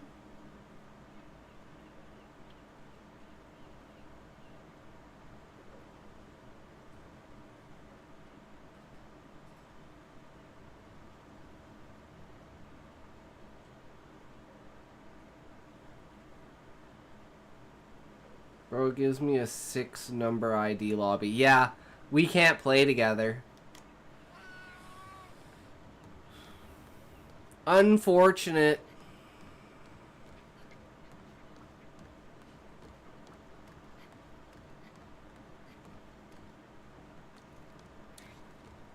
That sucks.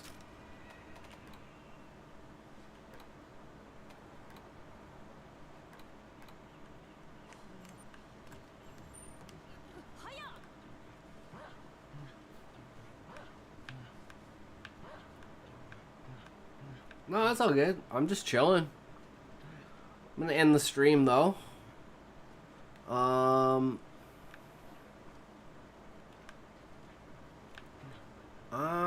Despite being in this category, of course, I've been wanting to do this for a while. I just don't know how the fuck it works. Multi-streaming, but I want to start raiding people, but I have no idea how to do it.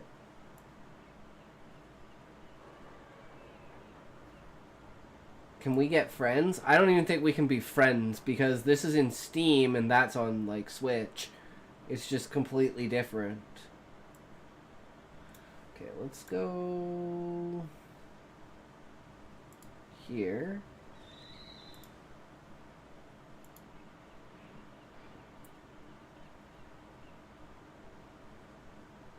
Fuck Nintendo. Yep.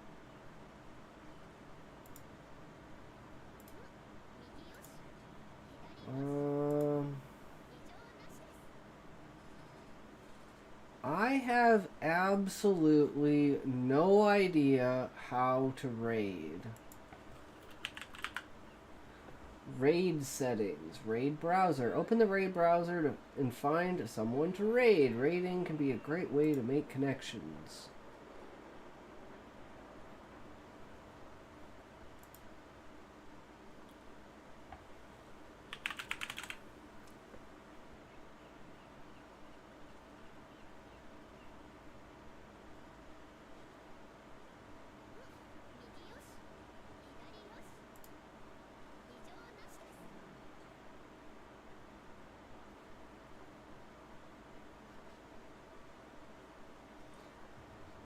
That is not English, unfortunately.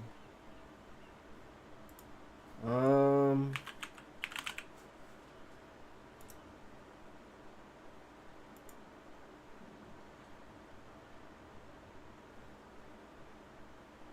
where you go back to world or Monster Hunter will be taking pleasure.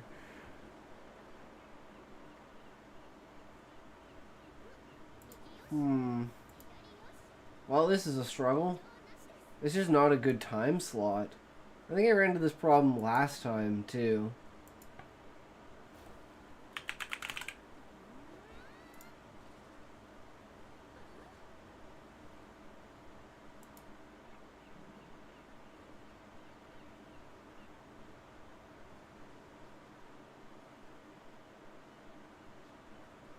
I see that it's been a while, you two. You didn't play Rise. Yeah, it's been a long fucking time. Let's see here.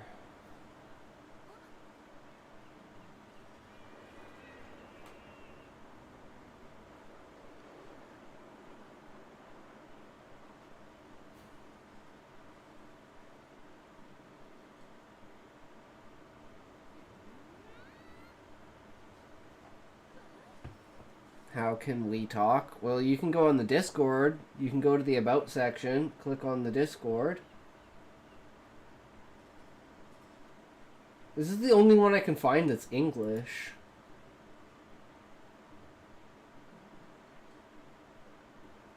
So let's go with this.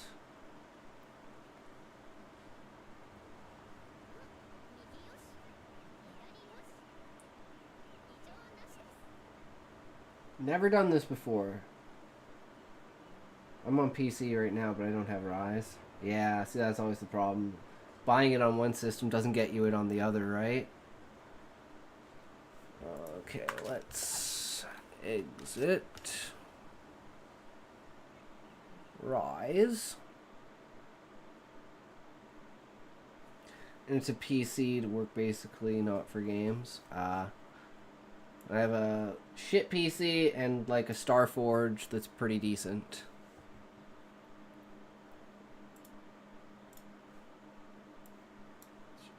Bring up this. Just put this there.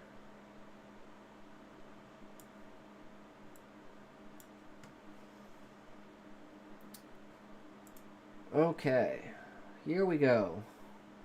Up, up, and away. Yeah, at least we tried, man. It's all good. No worries.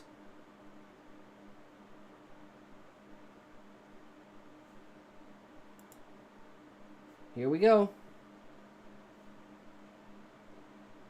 I have no idea how this works.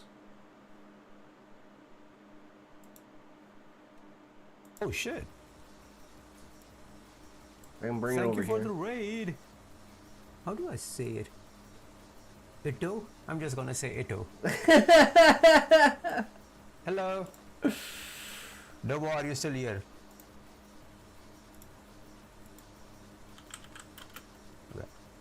How are you doing? How's raid? Thank you for the follow. Welcome in chat. It talks occasion. Of course. Ah, that's smart. Balls deep in the guy. I appreciate the follow and appreciate the raid. Welcome in, welcome in. And how was stream? And do feel free to lurk, because I don't know how long you streamed. Do feel free to lurk and just chill, get some hydrations in.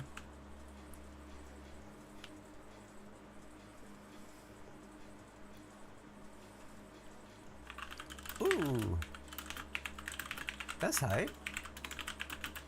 Alright, I'll also introduce myself. I'm Hollow. I'm a 3D artist, and I am doing what again? What do I do? You're planning a short film. Oh right.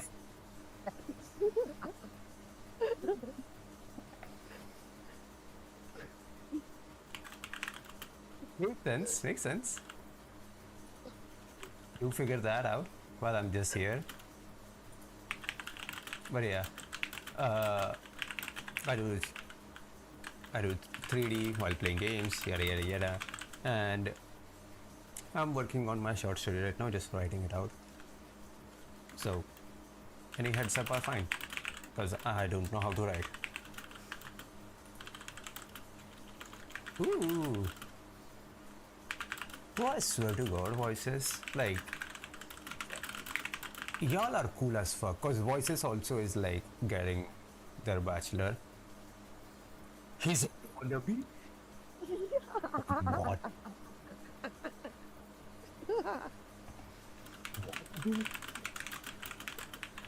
Oh my god, yeah, right. No, no, no, no, no. You should have just stopped at wannabe 3D artist. A clown, now a writer, apparently. I'm a clown first. That's why I stream. What do you mean? He's racking up the talent. Yep. I'm in maxing. And nice to He's meet you spending his too. skill point. Right. I am spending my skill points. And that's cool. And yes, Binara, that is true.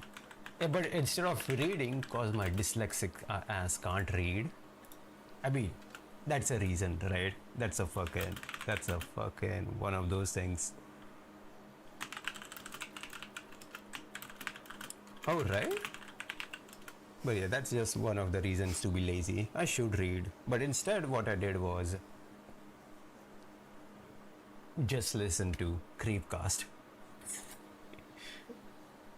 Just listen to Creepcast. Listen to a little bit of Annihilation's audiobook. We need to finish that Still Voices. We did not finish it, right? We did not. Right. I had a great many complaints about it.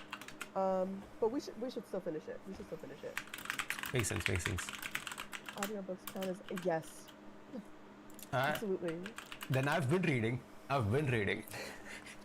Never mind anything I said before. So I was watching anime. What is he on about? What's he on about? Yeah, I'm still trying to figure out here, Valium, how to raid on Kick, because technically I'm still on with you. You bring all of that to the table. And everyone else on Kick, but I raided Hollow like, on there's a Twitch. level of absurdity to all of my stories that I know for a fact comes from just growing up reading manga and watching anime. But Makes it's sense. cool. Like, it's a different take on the horror genre, in my opinion. True. Maybe one day someone will read it. Right. Maybe one day I'll finish something. You got it. You're one Kick Ash and Twitch was at the a same time with my brain But is stopped it the working. immortal Yeah, snail and though, YouTube, Ash? but I don't Be think there's careful such if thing mine as with the immortal raiding I was on about to say, don't touch it. YouTube. Don't Let touch it it. touch you. Yep. So I honestly don't know. But I know there's raids on Kick. Makes sense. I mean, I do eat a lot of Valentine's snail. Okay. I still would be suspicious of the snail. What if it's a mimic? That's Hollow, the guy that I raided. That's so easy. I'm technically on his stream.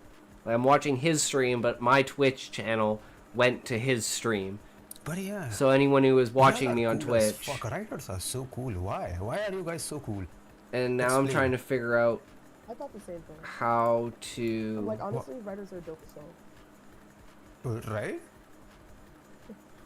There's host channel. I don't know what that is. But yeah, I'm just writing cause I like horror. Who doesn't, right?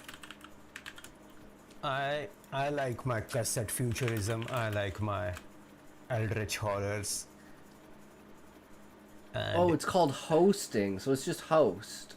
Okay, so I just go to Kick and I find someone I'm who's writing it in a way that like I'm just like think, cause I'm just thinking and writing. I'm just thinking and adding details, and I feel like I'm always writing like again how I said it before, like in a way to help me make it in 3D later, and just the way how I zone out and just go fall into these worlds type shit. Cause that's why I like listening to songs, cause they just help me zone out so much. I experience like it's a trip. It's a trip. I don't even need drugs. I just trip out to music. That was like one of the main reasons, well, one of the main things that made me feel confident that like, oh, maybe I can be a writer. Like maybe I do have enough ideas. Cause like the big fear is that you'll come up with like one good story and that's it. But it's like one good story does not a career make. I mean, you know. Yeah. So it's just like, well, what are you doing naturally? What are you doing consistently that you can like build a creative engine around? And for me, that was story ideas, because I'm forever daydreaming. Literally exactly what you said. constantly zoning out to music, creating characters, creating all these wild, crazy worlds, doing all this stuff, mostly cringy stuff, but every now and then something cool happens, and I'm like, oh my god, I have to write that down. Right. Makes sense.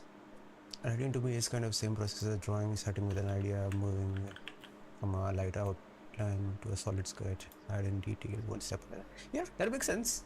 That makes sense. And then like every detail builds that story. So even that is like exactly what you said, right? Where it's like you write stories to kind of help you make Visualize. things 3D. Yeah. Yeah. Not the same because I know, It's like, but why should sheer art is not bad. I have not seen Ooh. it. Show it today. Right? We would love to see it. Where? Right? Ash is gonna be like infinite bad arts, and then she put the Mona Lisa. Right? Are you smoking? No. True. You. Why? What? Why are you smoking? Maybe. What? Fractal Holo is now following. Less than greater than, greater than greater than less than less than greater than less than less than greater than dancing Kirby.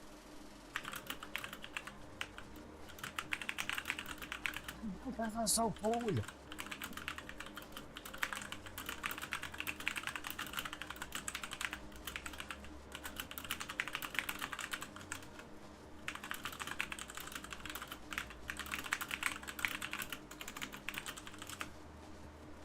Alright, thanks bro for your empathy. I go working and that's so cool even though we can't play together. Wish you the best. See ya, bro. Peace, bro. Have a good one. I mean, that's just the way to go, right?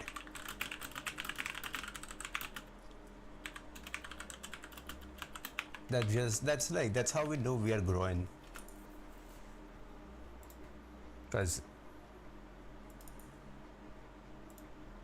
Alright, well, there you go. Of course. And as always, remember, yeah, cool as hell. if you can't say fuck you to your friends, who can Oh, you say no. fuck you to? Fuck you! The link did not work.